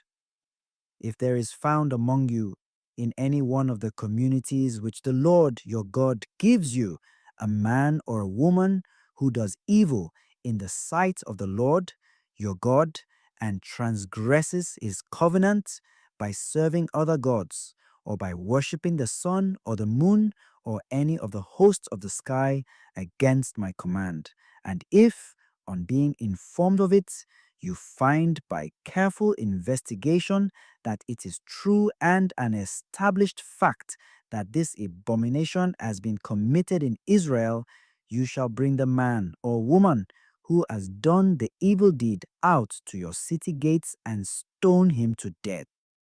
The testimony of 2 or 3 witnesses is required for putting a person to death. No one shall be put to death on the testimony of only one witness. At the execution, the witnesses are to be the first to raise their hands against him. Afterward, all the people are to join in. Thus shall you purge the evil from your midst. If in your own community there is a case at issue which proves too complicated for you to decide in a matter of bloodshed or of civil rights or of personal injury, you shall then go up to the place which the Lord your God chooses, to the Levitical priests or to the judge who is in office at that time. They shall study the case and then hand down to you their decision. According to this decision that they give you in the place which the Lord chooses, you shall act, being careful to do exactly as they direct.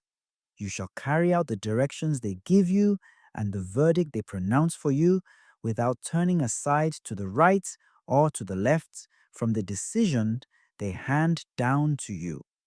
Any man who has the insolence to refuse to listen to the priest who officiates there in the ministry of the Lord your God, or to the judge, shall die.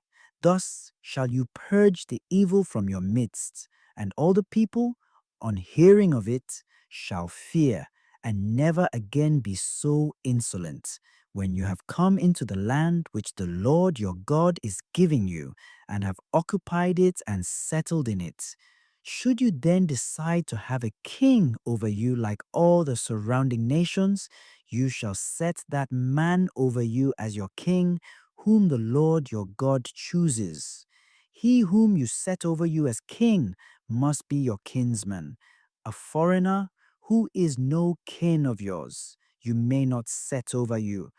But he shall not have a great number of horses, nor shall he make his people go back again to Egypt to acquire them, against the Lord's warning that you must never go back that way again. Neither shall he have a great number of wives, lest his heart be estranged, nor shall he accumulate a vast amount of silver and gold. When he is enthroned in his kingdom, he shall have a copy of this law made from the scroll that is in the custody of the Levitical priests. He shall keep it with him and read it all the days of his life, that he may learn to fear the Lord his God, and to heed and fulfill all the words of this law and these statutes. Let him not become estranged from his countrymen through pride, nor turn aside to the right or to the left from these commandments. Then he and his descendants will enjoy a long reign in Israel. Deuteronomy chapter 18. The whole priestly tribe of Levi shall have no share in the heritage with Israel. They shall live on the oblations of the Lord and the portions due to him. Levi shall have no heritage among his brothers. The Lord himself is his heritage, as he has told him. The priests shall have a right to the following things from the people. From those who are offering a sacrifice, whether the victim is from the herd or from the flock, the priest shall receive the shoulder, the jowls, and the stomach. You shall also give him the first fruits of your grain and wine and oil, as well as the first fruits of the shearing of your flock. For the Lord your God has chosen him and his sons out of all your tribes to be always in attendance to minister in the name of the Lord.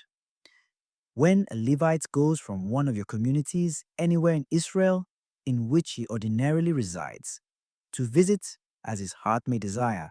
The place which the Lord chooses, he may minister there in the name of the Lord his God, like all his fellow Levites who are in attendance there before the Lord.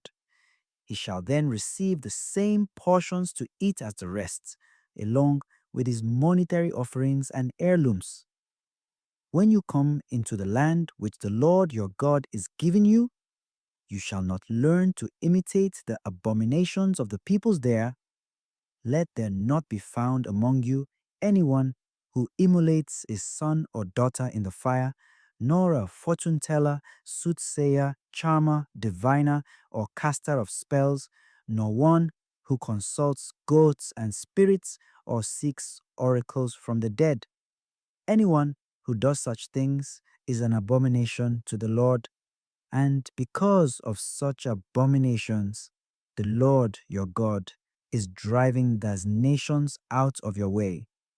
You, however, must be altogether sincere toward the Lord your God. Though these nations, whom you are to dispossess, listen to their soothsayers and fortune tellers, the Lord your God will not permit you to do so. A prophet like me will the Lord your God raise up for you from among your own kinsmen. To him you shall listen. This is exactly what you requested of the Lord your God at Horeb on the day of the assembly, when you said, "Let us not again hear the voice of the Lord our God, nor see this great fire any more, lest we die." And the Lord said to me, "This was well said. I will raise up for them a prophet like you from among their kinsmen, and will put my words into his mouth. He shall tell them all that I command him. If any man will not listen to my words which he speaks in my name, I myself will make him answer for it. But if a prophet presumes to speak in my name an oracle that I have not commanded him to speak, or speaks in the name of other gods, he shall die. If you say to yourselves, 'How can we recognize an oracle which the Lord has spoken?' Then know that even though a prophet speaks in the name of the Lord, if his oracle is not fulfilled or verified, it is an oracle which the Lord did not speak. The prophet has spoken it presumptuously, and you shall have no fear of him." Deuteronomy chapter 19. When the Lord, your God, removes the nations whose land he is giving you, and you have taken their place and are settled in their cities and houses, you shall set apart 3 cities in the land which the Lord your God is giving you to occupy. You shall thereby divide into 3 regions the land which the Lord your God will give you as a heritage, and so arrange the routes that every homicide will be able to find a refuge. It is in the following case that a homicide may take refuge in such a place to save his life: when someone unwittingly kills his neighbor to whom he had previously borne no malice. For example, if he goes with his neighbor to a forest to cut wood, and as he swings his axe to fell a tree, its head flies off the handle and hits his neighbor a mortal blow, he may take refuge in one of these cities to save his life. Should the distance be too great, the avenger of blood may, in the heat of his anger, pursue the homicide and overtake him and strike him dead, even though he does not merit death, since he had previously borne the slain man no malice. That is why I order you to set apart 3 cities. But if the Lord your God enlarges your territory as he swore to your fathers, and gives you all the land he promised your fathers he would give, in the event that you carefully observe all these commandments which I enjoin on you today, loving the Lord your God and ever walking in his ways, then add 3 cities to these 3. Thus, in the land which the Lord your God is giving you as a heritage, innocent blood will not be shed, and you will not become guilty of bloodshed. However, If someone lies in wait for his neighbor out of hatred for him, and rising up against him, strikes him mortally, and then takes refuge in one of these cities, the elders of his own city shall send for him and have him taken from there, and shall hand him over to be slain by the avenger of blood. Do not look on him with pity, but purge from Israel the stain of shedding innocent blood, that you may prosper. You shall not move your neighbor's landmarks erected by your forefathers in the heritage you receive in the land which the Lord your God is giving you to occupy. One witness alone shall not take the stand against a man in regard to any crime or any offense of which he may be guilty. A judicial fact shall be established only on the testimony of 2 or 3 witnesses. If an unjust witness takes the stand against a man to accuse him of a defection from the law, the 2 parties in the dispute shall appear before the Lord in the presence of the priests or judges in office at that time. And if, after a thorough investigation, the judges find that the witness is a false witness and has accused his kinsman falsely, you shall do to him as he planned to do to his kinsman. Thus shall you purge the evil from your midst. The rest, on hearing of it, shall fear, and never again do a thing so evil among you. Do not look on such a man with pity. Life for life, eye for eye, tooth for tooth, hand for hand, and foot for foot. Deuteronomy chapter 20. When you go out to war against your enemies, and you see horses and chariots and an army greater than your own, do not be afraid of them. For the Lord your God, who brought you up from the land of Egypt, will be with you. When you are about to go into battle, the priest shall come forward and say to the soldiers, Hear, O Israel, today you are going into battle against your enemies. Be not weak-hearted or afraid, be neither alarmed nor frightened by them. For it is the Lord your God who goes with you to fight for you against your enemies and give you victory. Then the officials shall say to the soldiers, Is there anyone who has built a new house and not yet had the housewarming? Let him return home, lest he die in battle, and another dedicate it. Is there anyone who has planted a vineyard and never yet enjoyed its fruits? Let him return home, lest he die in battle, and another enjoy its fruits in his stead. Is there anyone who has betrothed a woman and not yet taken her as his wife? Let him return home, lest he die in battle, and another take her to wife. In fine, the officials shall say to the soldiers, Is there anyone who is afraid and weak-hearted? Let him return home, lest he make his fellows as faint-hearted as himself. When the officials have finished speaking to the soldiers, military officers shall be appointed over the army. When you march up to attack a city, first offer it terms of peace. If it agrees to your terms of peace and opens its gates to you, all the people to be found in it shall serve you in forced labor. But if it refuses to make peace with you and instead offers you battle, lay siege to it. And when the Lord your God delivers it into your hand, put every male in it to the sword, but the women and children and livestock and all else in it that is worth plundering, you may take as your booty, and you may use this plunder of your enemies, which the Lord your God has given you. That is how you shall deal with any city at a considerable distance from you, which does not belong to the peoples of this land. But in the cities of those nations which the Lord your God is giving you as your heritage, you shall not leave a single soul alive. You must doom them all, the Hittites, Amorites, Canaanites, Perizzites, Hivites, and Jebusites. As the Lord your God has commanded you, lest they teach you to make any such abominable offerings as they make to their gods, and you thus sin against the Lord your God.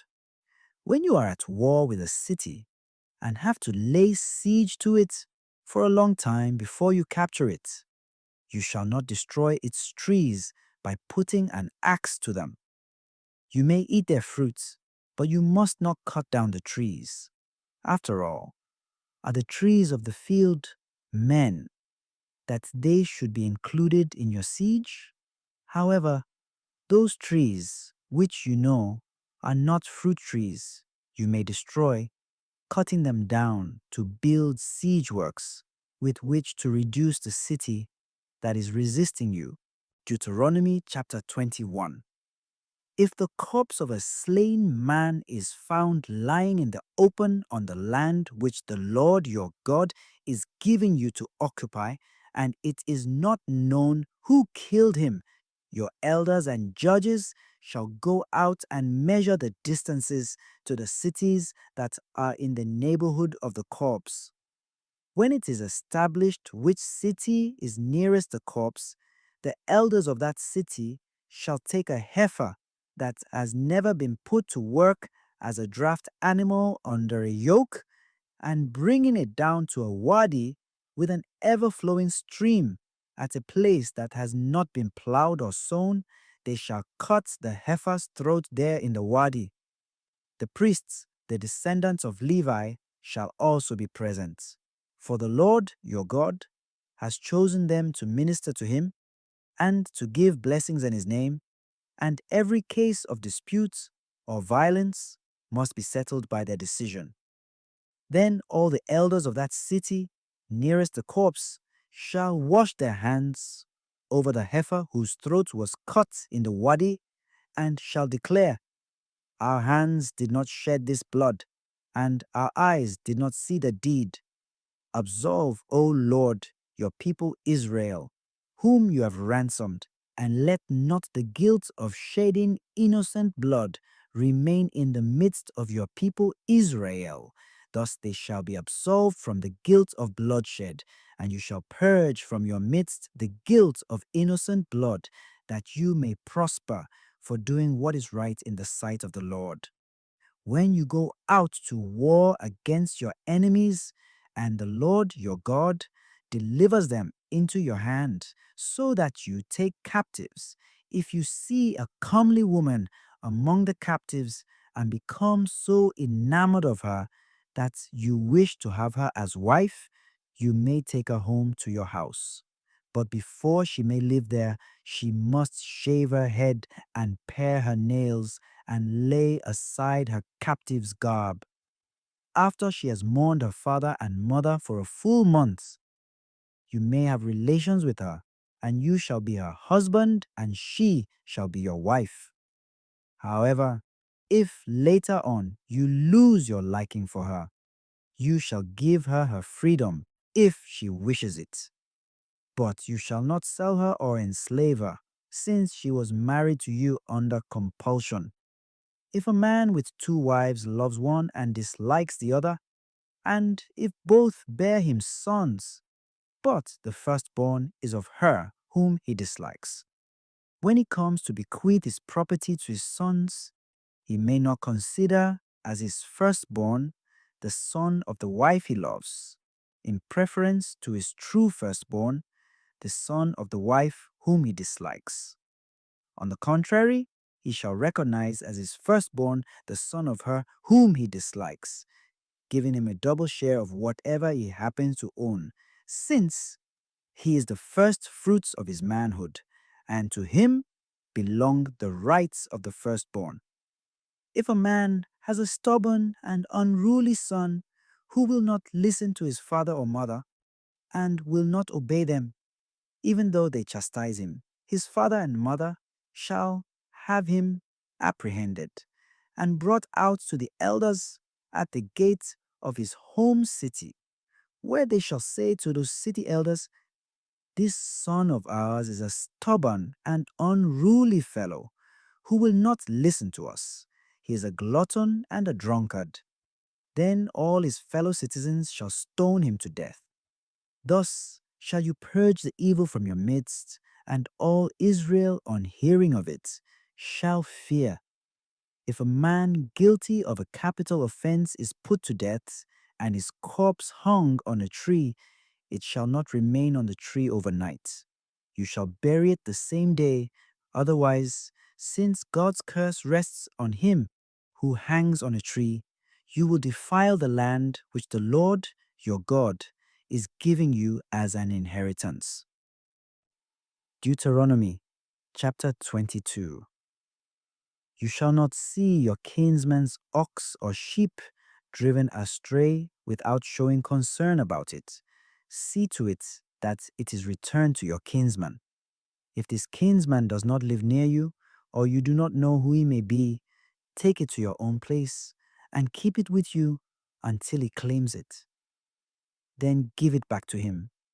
You shall do the same with his ass or his garment or anything else which your kinsman loses and you happen to find. You may not be unconcerned about them. You shall not see your kinsman's ass or ox foundering on the road without showing concern about it. See to it that you help him lift it up. A woman shall not wear an article proper to a man, nor shall a man put on a woman's dress. For anyone who does such things is an abomination to the Lord your God. If, while walking along, you chance upon a bird's nest with young birds or eggs in it, in any tree or on the ground, and the mother bird is sitting on them, you shall not take away the mother bird along with her brood. You shall let her go, although you may take her brood away. It is thus that you shall have prosperity and a long life. When you build a new house, put a parapet around the roof. Otherwise, if someone falls off, you will bring blood guilt upon your house. You shall not sow your vineyard with two different kinds of seed. If you do, its produce shall become forfeit, both the crop you have sown and the yield of the vineyard. You shall not plow with an ox and an ass harnessed together. You shall not wear cloths of two different kinds of thread, wool and linen, woven together. You shall put twisted cords on the four corners of the cloak that you wrap around you. If a man, after marrying a woman and having relations with her, comes to dislike her and makes monstrous charges against her and defames her by saying, I married this woman, but when I first had relations with her, I did not find her a virgin. The father and mother of the girl shall take the evidence of her virginity and bring it to the elders at the city gate. There, the father of the girl shall say to the elders, I gave my daughter to this man in marriage, but he has come to dislike her, and now brings monstrous charges against her, saying, I did not find your daughter a virgin, but here is the evidence of my daughter's virginity. And they shall spread out the cloth before the elders of the city. Then the city elders shall take the man and chastise him, besides fining him 100 silver shekels, which they shall give to the girl's father, because the man defamed a virgin in Israel. Moreover, she shall remain his wife, and he may not divorce her as long as he lives. But if this charge is true, and evidence of the girl's virginity is not found, they shall bring the girl to the entrance of her father's house, and there her townsmen shall stone her to death, because she committed a crime against Israel by her unchasteness in her father's house. Thus shall you purge the evil from your midst. If a man is discovered having relations with a woman who is married to another, both the man and the woman with whom he has had relations shall die. Thus shall you purge the evil from your midst. If within the city a man comes upon a maiden who is betrothed and has relations with her, you shall bring them both out to the gates of the city. and there stone them to death. The girl, because she did not cry out for help, though she was in the city, and the man, because he violated his neighbor's wife. Thus shall you purge the evil from your midst. If, however, it is in the open fields that a man comes upon such a betrothed maiden, seizes her, and has relations with her, the man alone shall die. You shall do nothing to the maiden, since she is not guilty of a capital offense. This case is like that of a man who rises up against his neighbor and murders him. It was in the open fields that he came upon her, and though the betrothed maiden may have cried out for help, there was no one to come to her aid. If a man comes upon a maiden that is not betrothed, takes her, and has relations with her, and their deed is discovered, the man who had relations with her shall pay the girl's father 50 silver shekels and take her as his wife, because he has deflowered her. Moreover, he may not divorce her as long as he lives. Deuteronomy chapter 23. A man shall not marry his father's wife, nor shall he dishonor his father's bed. No one whose testicles have been crushed or whose penis has been cut off may be admitted into the community of the Lord. No child of an incestuous union may be admitted into the community of the Lord, nor any descendant of his even to the 10th generation.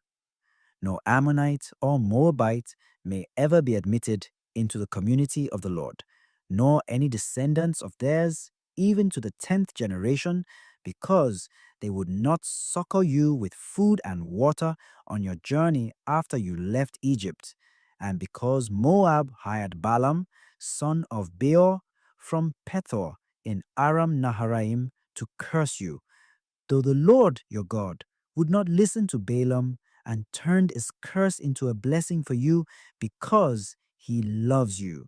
Never promote their peace and prosperity as long as you live. But do not abhor the Edomite, since he is your brother, nor the Egyptian, since you were an alien in his country. Children born to them may in the 3rd generation be admitted into the community of the Lord. When you are in camp during an expedition against your enemies, you shall keep yourselves from everything offensive. If one of you becomes unclean because of a nocturnal emission, he shall go outside the camp and not return until toward evening he has bathed in water. Then, when the sun has set, he may come back into the camp. Outside the camp, you shall have a place set aside to be used as a latrine. You shall also keep a trowel in your equipment, and with it, when you go outside to ease nature, you shall first dig a hole and afterward cover up your excrement. Since the Lord, your God, journeys along within your camp to defend you and to put your enemies at your mercy, your camp must be holy. Otherwise, if he sees anything indecent in your midst, he will leave your company. You shall not hand over to his master a slave who has taken refuge from him with you. Let him live with you wherever he chooses, in any one of your communities that pleases him. Do not molest him. There shall be no temple harlot among the Israelite women, nor a temple prostitute among the Israelite men. You shall not offer a harlot's fee or a dog's price as any kind of votive offering in the house of the Lord your God. Both these things are an abomination to the Lord your God. You shall not demand interest from your countrymen on a loan of money or of food or of anything else on which interest is usually demanded. You may demand interest from a foreigner, but not from your countryman, so that the Lord your God may bless you in all your undertakings on the land you are to enter and occupy. When you make a vow to the Lord your God, you shall not delay in fulfilling it. Otherwise, you will be held guilty. For the Lord your God is strict in requiring it of you. Should you refrain from making a vow, you will not be held guilty. But you must keep your solemn word and fulfill the votive offering you have freely promised to the Lord. When you go through your neighbor's vineyard, you may eat as many of his grapes as you wish, but do not put them in your basket. When you go through your neighbor's grain field, you may pluck some of the ears with your hand, but do not put a sickle to your neighbor's grain. Deuteronomy chapter 24. When a man, after marrying a woman and having relations with her, is later displeased with her because he finds in her something indecent, and therefore he writes out a bill of divorce and hands it to her, thus dismissing her from his house.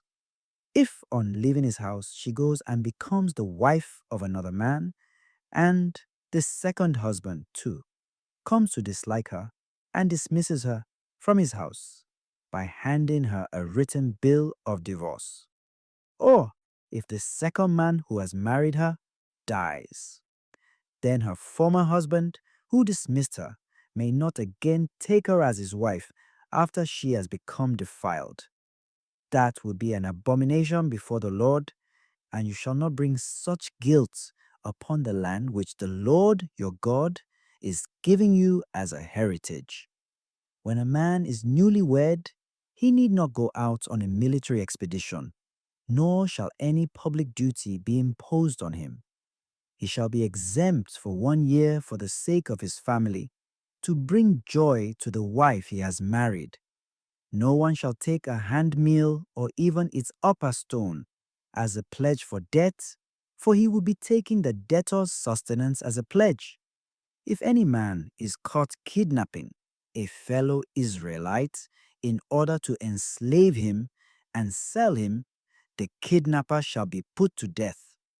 Thus shall you purge the evil from your midst. In an attack of leprosy, you shall be careful to observe exactly and to carry out all the directions of the Levitical priests. Take care to act in accordance with the instructions I have given them. Remember what the Lord your God did to Miriam on the journey after you left Egypt. When you make a loan of any kind to your neighbor, you shall not enter his house to receive a pledge from him, but shall wait outside until the man to whom you are making the loan brings his pledge outside to you. If he is a poor man, you shall not sleep in the mantle he gives as a pledge, but shall return it to him at sunset, that he himself may sleep in it. Then he will bless you, and it will be a good deed of yours before the Lord your God. You shall not defraud a poor and needy hired servant, whether he be one of your own countrymen or one of the aliens who live in your communities. You shall pay him each day's wages before sundown on the day itself, since he is poor and looks forward to them. Otherwise, he will cry to the Lord against you, and you will be held guilty. Fathers shall not be put to death for their children, nor children for their fathers. Only for his own guilt shall a man be put to death. You shall not violate the rights of the alien or of the orphan, nor take the clothing of a widow as a pledge. For remember, you were once slaves in Egypt, and the Lord your God ransomed you from there. That is why I command you to observe this rule. When you reap the harvest in your field and overlook a sheaf there, you shall not go back to get it. Let it be for the alien, the orphan, or the widow, that the Lord your God may bless you in all your undertakings. When you knock down the fruit of your olive trees, you shall not go over the branches a second time. Let what remains be for the alien, the orphan, and the widow. When you pick your grapes, you shall not go over the vineyard a second time. Let what remains be for the alien, the orphan, and the widow. For remember that you were once slaves in Egypt. That is why I command you to observe this rule. Deuteronomy chapter 25. When men have a dispute and bring it to court, and a decision is handed down to them, acquitting the innocent party and condemning the guilty party, if the latter deserves stripes, the judge shall have him lie down and in his presence receive the number of stripes his guilt deserves.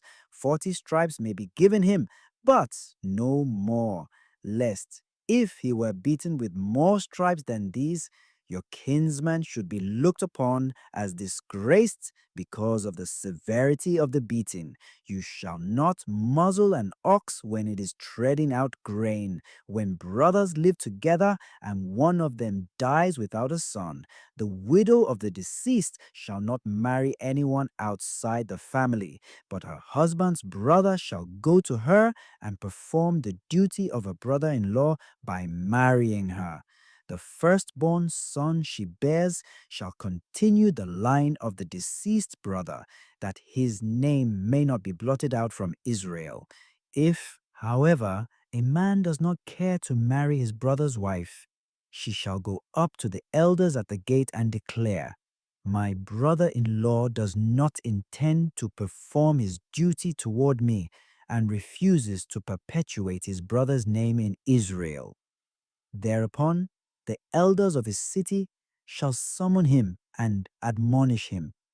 If he persists in saying, "I am not willing to marry her," his sister-in-law, in the presence of the elders, shall go up to him and strip his sandal from his foot and spit in his face, saying publicly, "This is how one should be treated who will not build up his brother's family." And his lineage shall be spoken of in Israel as the family of the man stripped of his sandal. When two men are fighting, and the wife of one intervenes to save her husband from the blows of his opponent, if she stretches out her hand and seizes the latter by his private parts, you shall chop off her hand without pity. You shall not keep two differing weights in your bag, one large and the other small, nor shall you keep two different measures in your house, one large and the other small.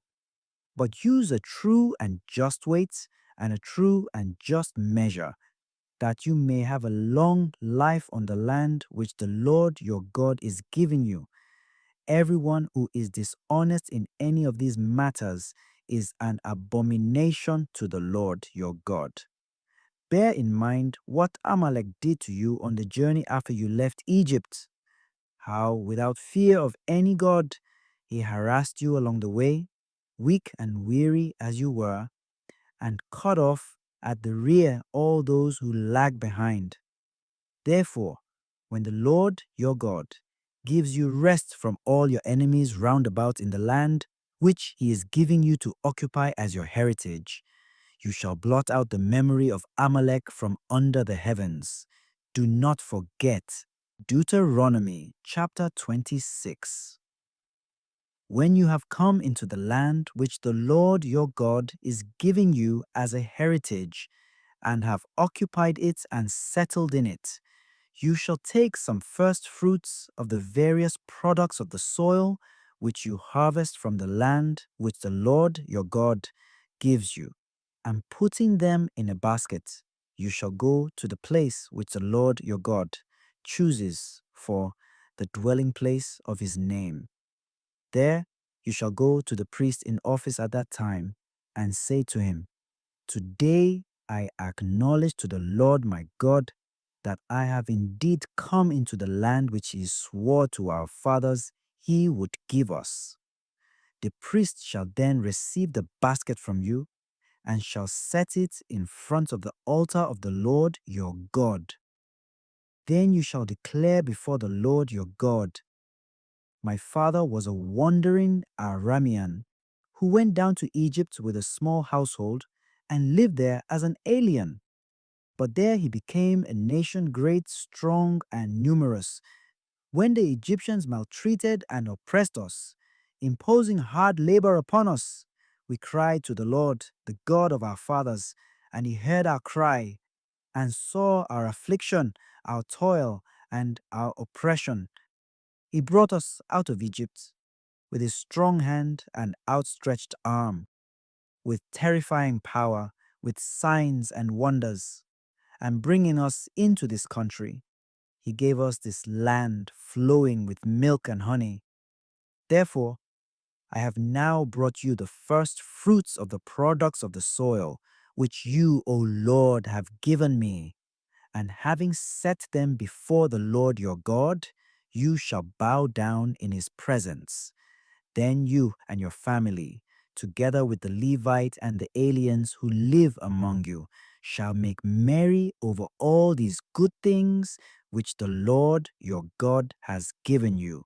When you have finished setting aside all the tithes of your produce in the third year, the year of the tithes, and you have given them to the Levite, the alien, the orphan, and the widow, that they may eat their fill in your own community. You shall declare before the Lord your God, I have purged my house of the sacred portion, and I have given it to the Levite, the alien, the orphan, and the widow, just as you have commanded me. In this I have not broken or forgotten any of your commandments. I have not eaten any of the tithe as a mourner. I have not brought any of it out as one unclean. I have not offered any of it to the dead. I have thus hearkened to the voice of the Lord my God, doing just as you have commanded me. Look down then from heaven, your holy abode, and bless your people Israel and the soil you have given us in the land flowing with milk and honey, which you promised on oath to our fathers. This day the Lord your God commands you to observe these statutes and decrees. Be careful then to observe them with all your heart and with all your soul. Today you are making this agreement with the Lord. He is to be your God, and you are to walk in his ways and observe his statutes, commandments, and decrees, and to hearken to his voice.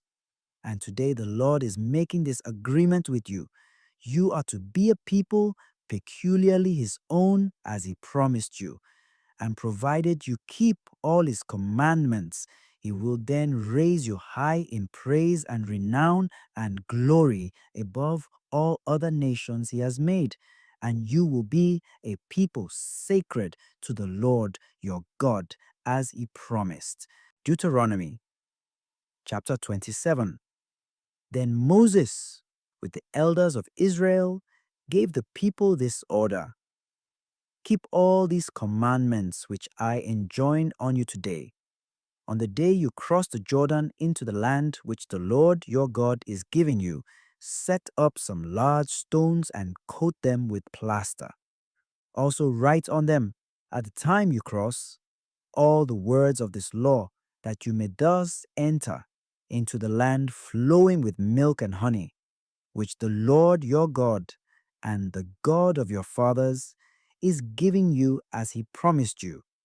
When, moreover, you have crossed the Jordan, besides setting up on Mount Ebal the stones concerning which I command you today, and coating them with plaster, you shall also build to the Lord your God an altar made of stones that no iron tool has touched. You shall make this altar of the Lord your God with undressed stones, and shall offer on it holocausts to the Lord your God. You shall also sacrifice peace offerings, and eat them there, making merry before the Lord your God. On the stones you shall inscribe all the words of this law very clearly. Moses, with the 180 priests, then said to all Israel, Be silent, O Israel, and listen. This day you have become the people of the Lord your God. You shall therefore hearken to the voice of the Lord your God, and keep his commandments and statutes, which I enjoin on you today. That same day Moses gave the people this order. When you cross the Jordan, Simeon, Levi, Judah, Issachar, Joseph, and Benjamin shall stand on Mount Gerizim to pronounce blessings over the people, while Reuben, Gad, Asher, Zebulun, Dan, and Naphtali shall stand on Mount Ebal to pronounce curses. The Levites shall proclaim aloud to all the men of Israel, "Cursed be the man who makes a carved or molten idol, an abomination to the Lord, the product of a craftsman's hands, and sets it up in secret."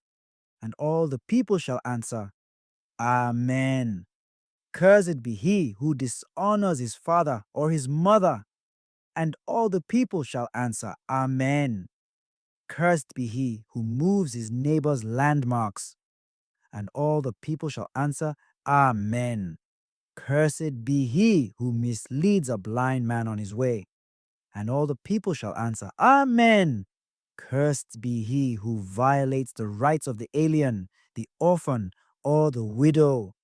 And all the people shall answer, "Amen. Cursed be he who has relations with his father's wife, for he dishonors his father's bed." And all the people shall answer, "Amen. Cursed be he who has relations with any animal." And all the people shall answer, "Amen. Cursed be he who has relations with his sister or his half-sister." And all the people shall answer, "Amen. Cursed be he who has relations with his mother-in-law." And all the people shall answer, "Amen. Cursed be he who slays his neighbor in secret." And all the people shall answer, "Amen. Cursed be he who accepts payment for slaying an innocent man." And all the people shall answer, "Amen. Cursed be he who fails to fulfill any of the provisions of this law." And all the people shall answer, "Amen." Deuteronomy chapter 28. Thus then shall it be, if you continue to heed the voice of the Lord your God, and are careful to observe all his commandments, which I enjoin on you today, the Lord your God will raise you high above all the nations of the earth. When you hearken to the voice of the Lord your God, all these blessings will come upon you and overwhelm you. May you be blessed in the city and blessed in the country.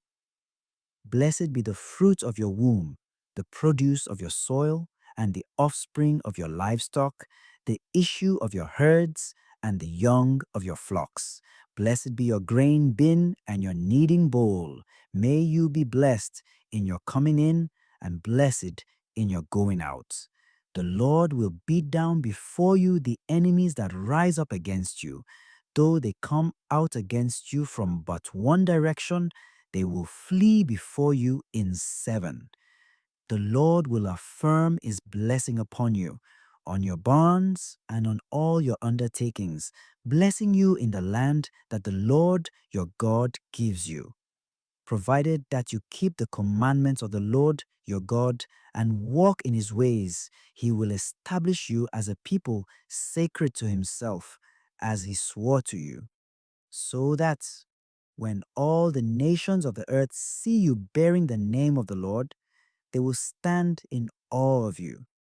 The Lord will increase in more than goodly measure the fruit of your womb, the offspring of your livestock, and the produce of your soil in the land which he swore to your fathers he would give you.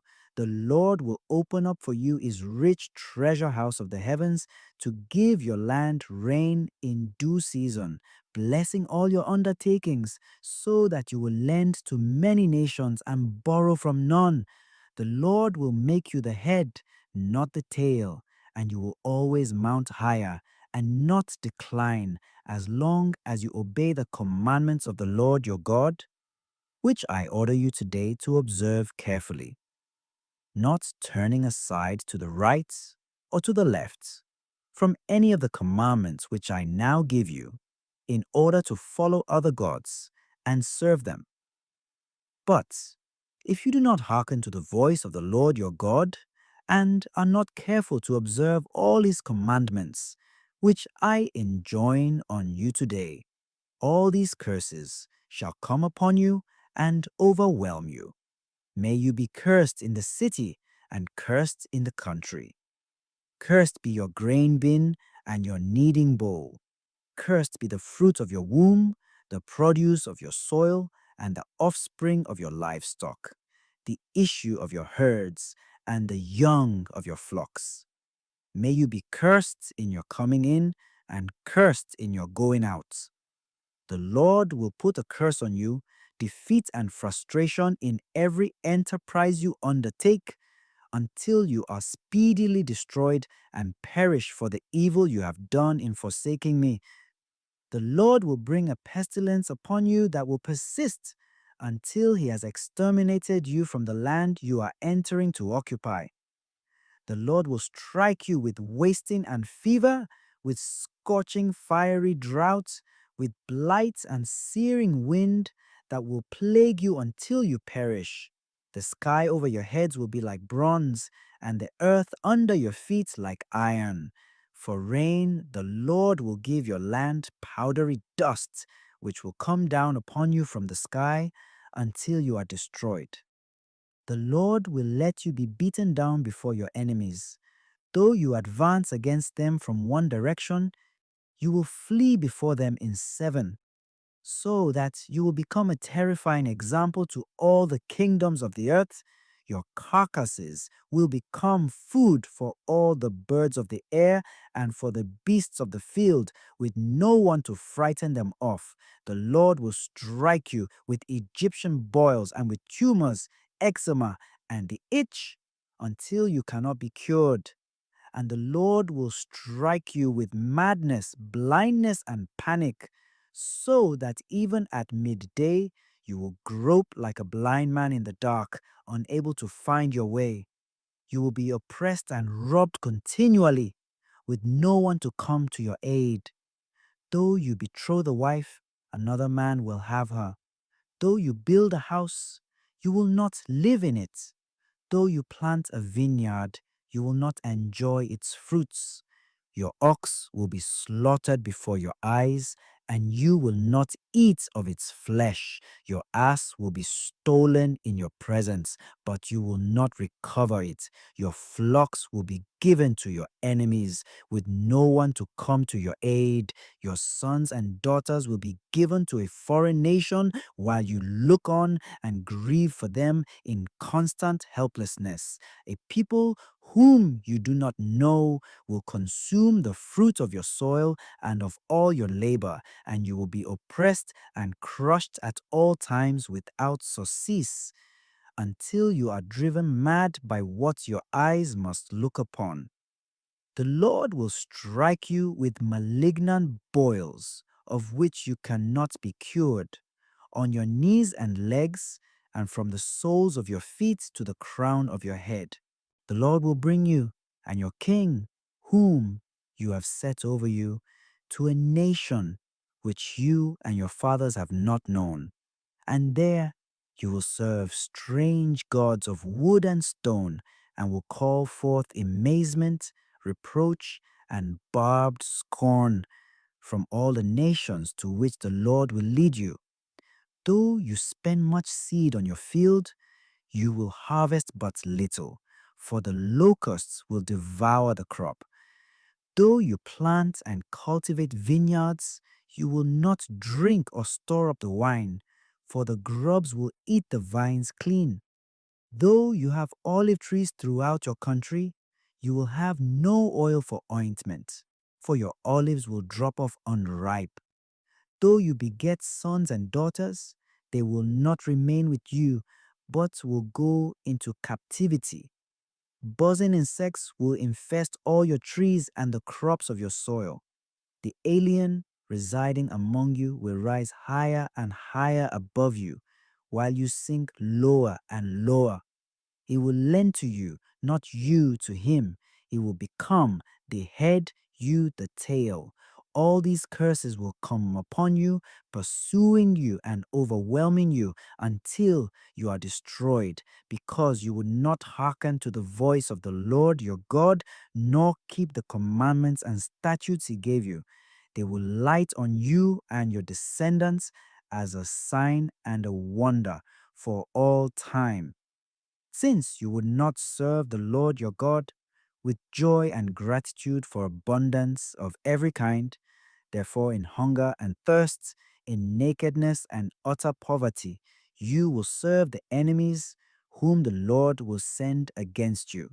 He will put an iron yoke on your neck until he destroys you. The Lord will raise up against you a nation from afar, from the end of the earth, that swoops down like an eagle, a nation whose tongue you do not understand, a nation of stern visage that shows neither respect for the aged nor pity for the young. They will consume the offspring of your livestock and the produce of your soil. Until you are destroyed, they will leave you no grain or wine or oil, no issue of your herds or young of your flocks, until they have brought about your ruin. They will besiege you in each of your communities until the great unscalable walls you trust in come tumbling down all over your land. They will so besiege you in every community throughout the land which the Lord your God has given you, that in the distress of the siege to which your enemy subjects you, you will eat the fruit of your womb, the flesh of your own sons and daughters, whom the Lord your God has given you.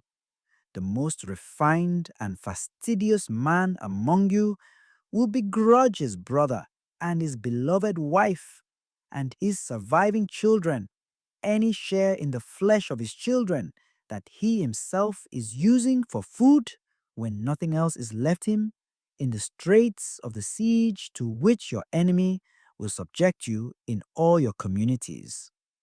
The most refined and delicate woman among you, so delicate and refined that she would not venture to set the sole of her foot on the ground, will begrudge her beloved husband and her son and daughter the afterbirth that issues from her womb, and the infant she brings forth when she secretly uses them for food for want of anything else. In the straits of the siege to which your enemy will subject you in your communities. If you are not careful to observe every word of the law which is written in this book, and to revere the glorious and awesome name of the Lord your God, he will smite you and your descendants with severe and constant blows, malignant and lasting maladies. He will again afflict you with all the diseases of Egypt which you dread, and they will persist among you. Should there be any kind of sickness or calamity not mentioned in this book of the law, that too the Lord will bring upon you until you are destroyed. Of you who were numerous as the stars in the sky, only a few will be left, because you would not hearken to the voice of the Lord your God. Just as the Lord once took delight in making you grow and prosper, so will he now take delight in ruining and destroying you, and you will be plucked out of the land you are now entering to occupy. The Lord will scatter you among all the nations from one end of the earth to the other, and there you will serve strange gods of wood and stone, such as you and your fathers have not known. Among these nations you will find no repose, not a foot of ground to stand upon. For there the Lord will give you an anguished heart and wasted eyes and a dismayed spirit. You will live in constant suspense and stand in dread both day and night, never sure of your existence. In the morning you will say, "Would that it were evening," and in the evening you will say, "Would that it were morning," for the dread that your heart must feel and the sight that your eyes must see. The Lord will send you back in galleys to Egypt, to the region I told you that you were never to see again. And there you will offer yourselves for sale to your enemies as male and female slaves, but there will be no buyer. These are the words of the covenant which the Lord ordered Moses to make with the Israelites in the land of Moab, in addition to the covenant which he made with them at Horeb. Deuteronomy chapter 29. Moses summoned all Israel and said to them, "You have seen all that the Lord did in the land of Egypt before your very eyes, to Pharaoh and all his servants and to all his land, the great testings your own eyes have seen, and those great signs and wonders. But not even at the present day has the Lord yet given you a mind to understand, or eyes to see, or ears to hear. I led you for 40 years in the desert. Your clothes did not fall from you in tatters, nor your sandals from your feet. Bread was not your food, nor wine or beer your drink. Thus you should know that I, the Lord, am your God. When we came to this place, Sihon, king of Heshbon, and Og, king of Bashan, came out to engage us in battle, but we defeated them and took over their land, which we then gave as a heritage to the Reubenites, Gadites, and half the tribe of Manasseh. Keep the terms of this covenant, therefore, and fulfill them, that you may succeed in whatever you do. You are all now standing before the Lord, your God, your chiefs and judges, your elders and officials, and all of the men of Israel, together with your wives and children and the aliens who live in your camp, down to those who hew wood and draw water for you, that you may enter into the covenant of the Lord, your God, which he concluded with you today under the sanction of a curse, so that he may now establish you as his people and he may be your God, as he promised you and as he swore to your fathers Abraham, Isaac, and Jacob. But it is not with you alone that I am making this covenant under the sanction of a curse. It is just as much with those who are not here among us today as it is with those of us who are now here present before the Lord our God. You know in what surroundings we lived in the land of Egypt and what we passed by in the nations we traversed. And you saw the loathsome idols of wood and stone, of gold and silver that they possess. Let there be then no man or woman, no clan or tribe among you, who would now turn away their hearts from the Lord our God to go and serve these pagan gods. Let there be no root that would bear such poison and wormwood among you. If any such person, upon hearing the words of this curse, should beguile himself into thinking that he can safely persist in his stubbornness of heart, as though to sweep away both the watered soil and the parched ground, the Lord will never consent to pardon him. Instead, the Lord's wrath and jealousy will flare up against that man, and every curse mentioned in this book will alight on him. The Lord will blot out his name from under the heavens and will single him out from all the tribes of Israel for doom, in keeping with all the curses of the covenant inscribed in this book of the law. Future generations, your own descendants who will rise up after you, as well as the foreigners who will come here from far-off lands, when they see the calamities of this land and the ills with which the Lord has smitten it, all its soil being nothing but sulfur and salt, a burnt-out waste, unsown and unfruitful, without a blade of grass, destroyed like Sodom and Gomorrah, Admah and Zeboim, which the Lord overthrew in his furious wrath. They and all the nations will ask, "Why has the Lord dealt thus with this land? Why this fierce outburst of wrath?" And the answer will be, because they forsook the covenant which the Lord, the God of their fathers, had made with them when he brought them out of the land of Egypt, and they went and served other gods and adored them, gods whom they did not know and whom he had not let fall to their lot. That is why the Lord was angry with this land and brought on it all the imprecations listed in this book. In his furious wrath and tremendous anger, the Lord uprooted them from their soil and cast them out into a strange land where they are today. Both what is still hidden and what has already been revealed concern us and our descendants forever, that we may carry out all the words of this law. Deuteronomy chapter 30. When all these things which I have set before you, the blessings and the curses, are fulfilled in you and from among whatever nations the Lord your God may have dispersed you, you ponder them in your heart. Then, provided that you and your children return to the Lord your God and heed his voice with all your heart and all your soul, just as I now command you, the Lord your God will change your lot, and taking pity on you, he will again gather you from all the nations wherein he has scattered you. Though you may have been driven to the farthest corner of the world, even from there will the Lord your God gather you. Even from there will he bring you back. The Lord your God will then bring you into the land which your fathers once occupied, that you too may occupy it, and it will make you more prosperous and numerous than your fathers. The Lord your God will circumcise your hearts and the hearts of your descendants, that you may love the Lord your God with all your hearts and all your soul, and so may live.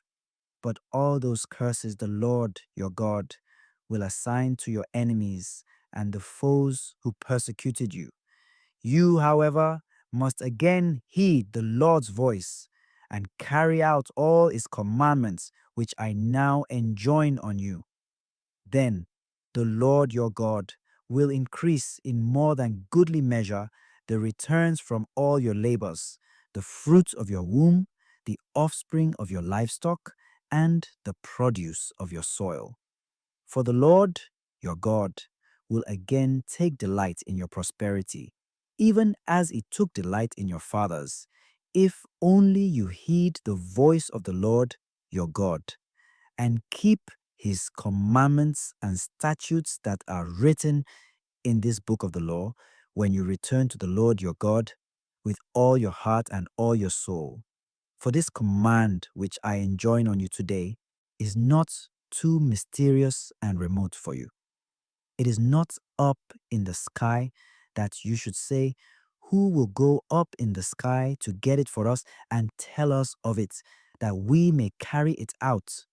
Nor is it across the sea that you should say, who will cross the sea to get it for us and tell us of it, that we may carry it out?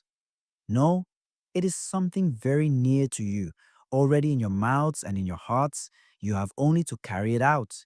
Here then, I have today set before you life and prosperity, death and doom. If you obey the commandments of the Lord your God, which I enjoin on you today, loving him and walking in his ways, and keeping his commandments, statutes, and decrees, you will live and grow numerous, and the Lord your God will bless you in the land you are entering to occupy. If, however, you turn away your hearts and will not listen, but are led astray and adore and serve other gods, I tell you now that you will certainly perish. You will not have a long life on the land which you are crossing the Jordan to enter and occupy. I call heaven and earth today to witness against you. I have set before you life and death, the blessing and the curse. Choose life then, that you and your descendants may live by loving the Lord your God, heeding his voice and holding fast to him. For that will mean life for you, a long life for you to live on the land which the Lord swore he would give to your fathers, Abraham, Isaac, and Jacob. Deuteronomy chapter 31. When Moses had finished speaking these words to all Israel, he said to them, I am now 120 years old and am no longer able to move about freely. Besides, the Lord has told me that I shall not cross this Jordan. It is the Lord your God who will cross before you. He will destroy these nations before you that you may supplant them. It is Joshua who will cross before you as the Lord promised. The Lord will deal with them just as he dealt with Sihon and Og, the kings of the Amorites whom he destroyed, and with their country. When, therefore, the Lord delivers them up to you, you must deal with them exactly as I have ordered you. Be brave and steadfast. Have no fear or dread of them, for it is the Lord your God who marches with you. He will never fail you or forsake you. Then Moses summoned Joshua, and in the presence of all Israel said to him, Be brave and steadfast, for you must bring this people into the land which the Lord swore to their fathers he would give them. You must put them in possession of their heritage. It is the Lord who marches before you. He will be with you and will never fail you or forsake you. So do not fear or be dismayed. When Moses had written down this law, he entrusted it to the Levitical priests who carry the ark of the covenant of the Lord, and to all the elders of Israel, giving them this order. On the Feast of Booths, at the prescribed time in the year of relaxation, which comes at the end of every 7-year period, when all Israel goes to appear before the Lord your God, in the place which he chooses, you shall read this law aloud in the presence of all Israel. Assemble the people, men, women, and children, as well as the aliens who live in your communities, that they may hear it and learn it, and so fear the Lord your God and carefully observe all the words of this law. Their children also, who do not know it yet, must hear it and learn it, that they too may fear the Lord your God, as long as you live on the land which you will cross the Jordan to occupy. The Lord said to Moses, The time is now approaching for you to die. Summon Joshua and present yourselves at the meeting tent that I may give him his commission. So Moses and Joshua went and presented themselves at the meeting tent.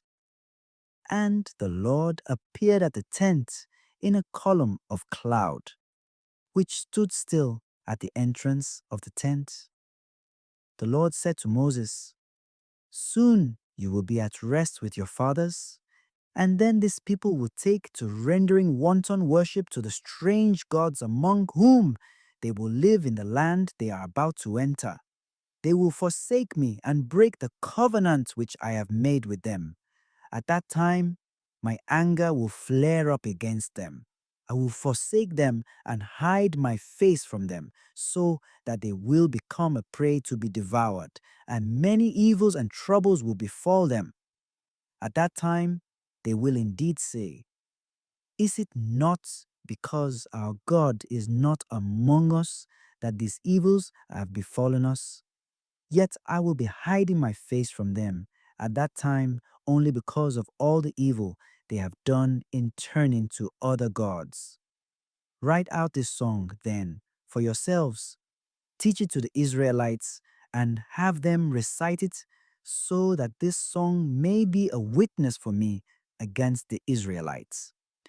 For when I have brought them into the land flowing with milk and honey, which I promised on oath to their fathers, and they have eaten their fill and grown fat, if they turn to other gods and serve them, despising me and breaking my covenant.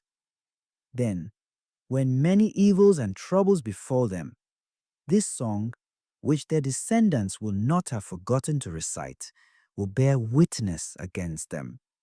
For I know what they are inclined to do even at the present time, before I have brought them into the land which I promised on oath to their fathers. So Moses wrote this song that same day, and he taught it to the Israelites. Then The Lord commissioned Joshua, son of Nun, and said to him, "Be brave and steadfast, for it is you who must bring the Israelites into the land, which I promised them on oath. I myself will be with you."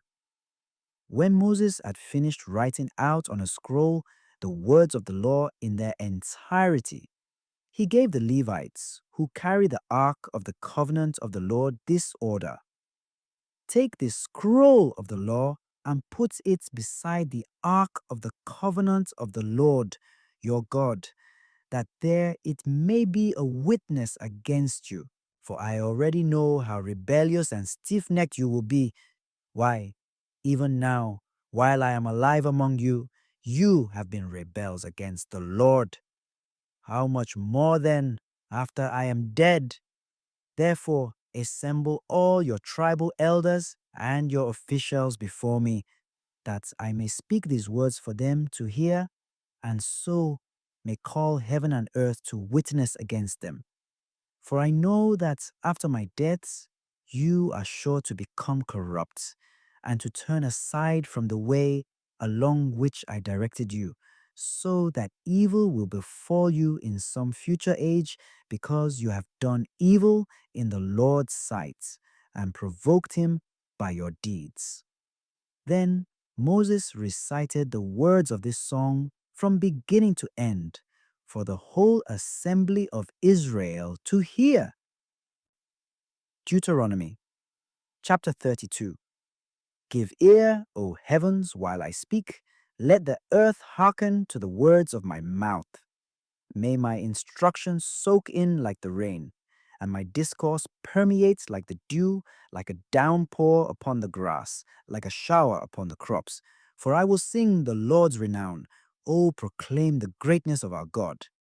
The rock, how faultless are his deeds, how right all his ways. A faithful God, without deceit, how just and upright he is. Yet basely has he been treated by his degenerate children, a perverse and crooked race. Is the Lord to be thus repaid by you, O stupid and foolish people? Is he not your Father who created you? Has he not made you and established you? Think back on the days of old, reflect on the years of age upon age. Ask your father, and he will inform you. Ask your elders, and they will tell you.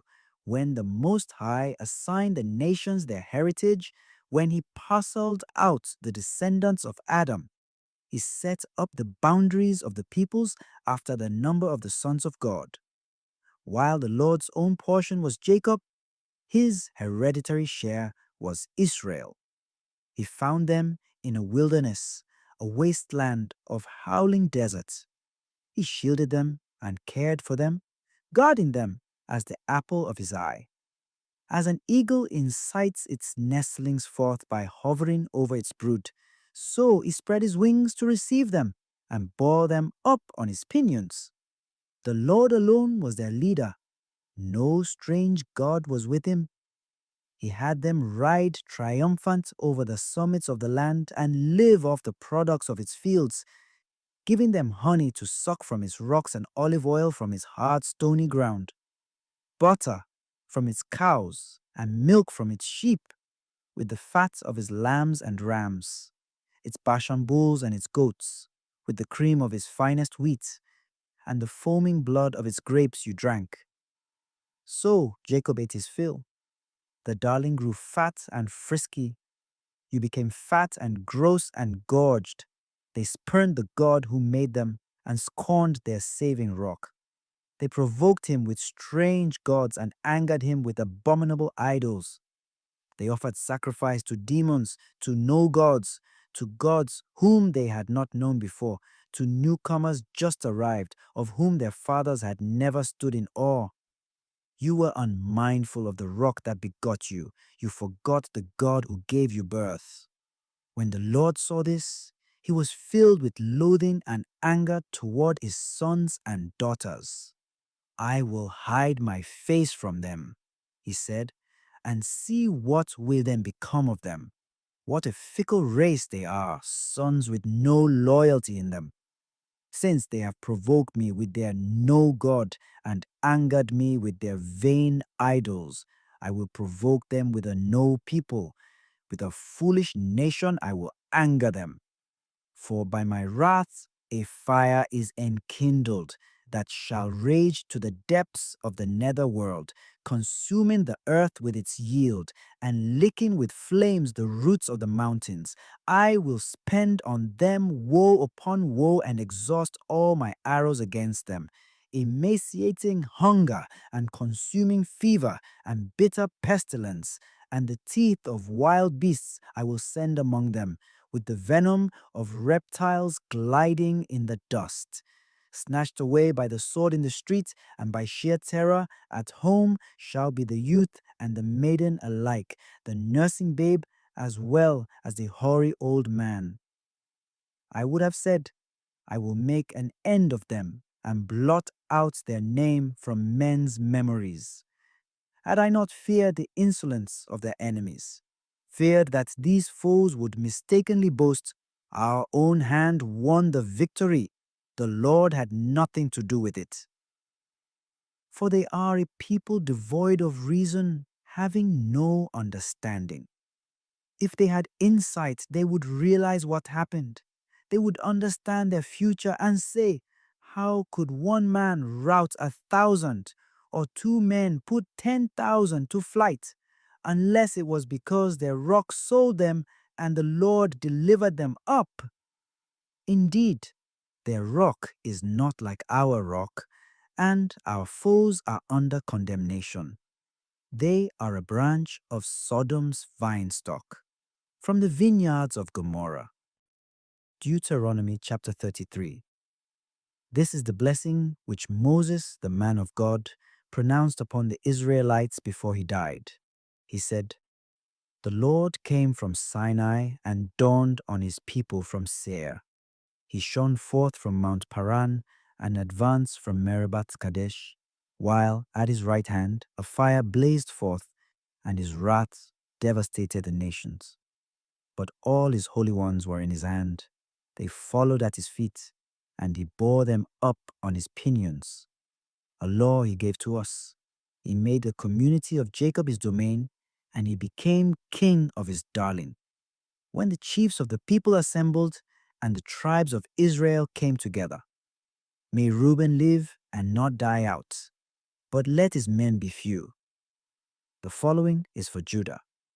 He said, The Lord hears the cry of Judah. You will bring him to his people. His own hands defend his cause, and you will be his help against his foes. Of Levi he said, To Levi belong your Thummim, to the man of your favor your Urim.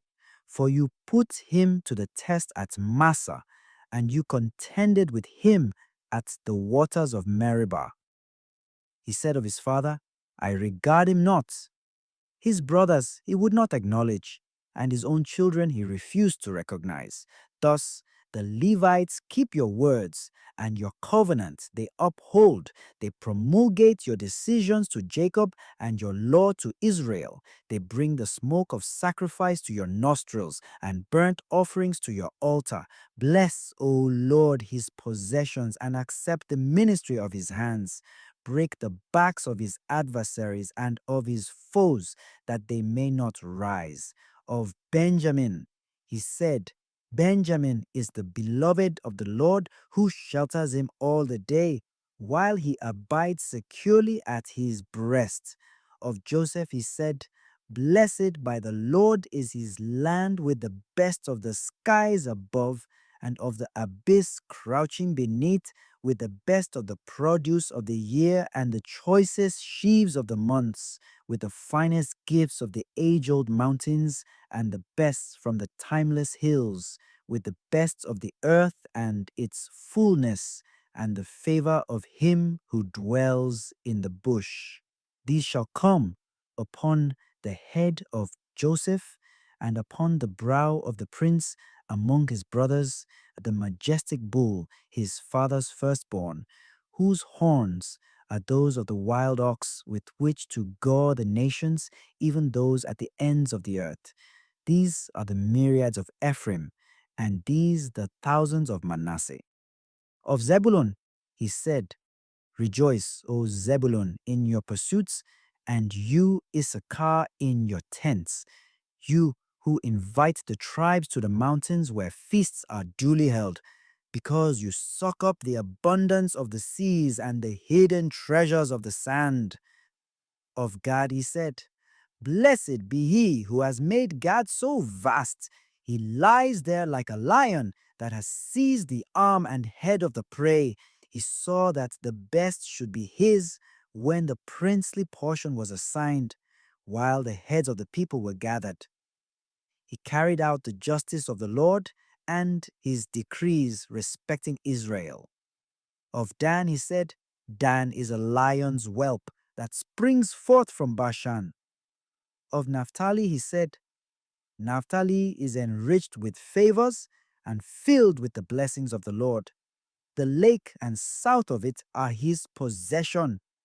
Of Asher he said, More blessed than the other sons be Asher. May he be the favorite among his brothers, as the oil of his olive trees runs over his feet. May your bolts be of iron and bronze. May your strength endure through all your days. There is no God like the God of the darling, who rides the heavens in his power and rides the skies in his majesty. He spread out the primeval tent. He extended the ancient canopy. He drove the enemy out of your way, and the Amorite he destroyed. Israel has dwelt securely, and the fountain of Jacob has been undisturbed, in a land of grain and wine where the heavens drip with dew. How fortunate you are, O Israel! Where else is a nation victorious in the Lord? The Lord is your saving shield, and his sword is your glory. Your enemies fawn upon you as you stride upon their heights. Deuteronomy chapter 34. Then Moses went up from the plains of Moab to Mount Nebo, the headland of Pisgah, which faces Jericho. And the Lord showed him all the land, Gilead, and as far as Dan, all Naphtali, the land of Ephraim and Manasseh, all the land of Judah, as far as the western sea, the Negeb, the circuit of the Jordan with the lowlands at Jericho, city of palms, and as far as Zoar. The Lord then said to him, This is the land which I swore to Abraham, Isaac, and Jacob that I would give to their descendants. I have let you feast your eyes upon it, but you shall not cross over. So there in the land of Moab, Moses, the servant of the Lord, died, as the Lord had said, and he was buried in the ravine opposite Beth Peor, in the land of Moab. But to this day, no one knows the place of his burial. Moses was 120 years old when he died, yet his eyes were undimmed and his vigor unabated. For 30 days, the Israelites wept for Moses in the plains of Moab till they had completed the period of grief and mourning for Moses. Now Joshua, son of Nun, was filled with the spirit of wisdom, since Moses had laid his hands upon him. And so the Israelites gave him their obedience, thus carrying out the Lord's command to Moses. Since then, no prophet has arisen in Israel like Moses, whom the Lord knew face to face. He had no equal in all the signs and wonders the Lord sent him to perform in the land of Egypt against Pharaoh and all his servants and against all his land, and for the might and the terrifying power that Moses exhibited in the sight of all Israel.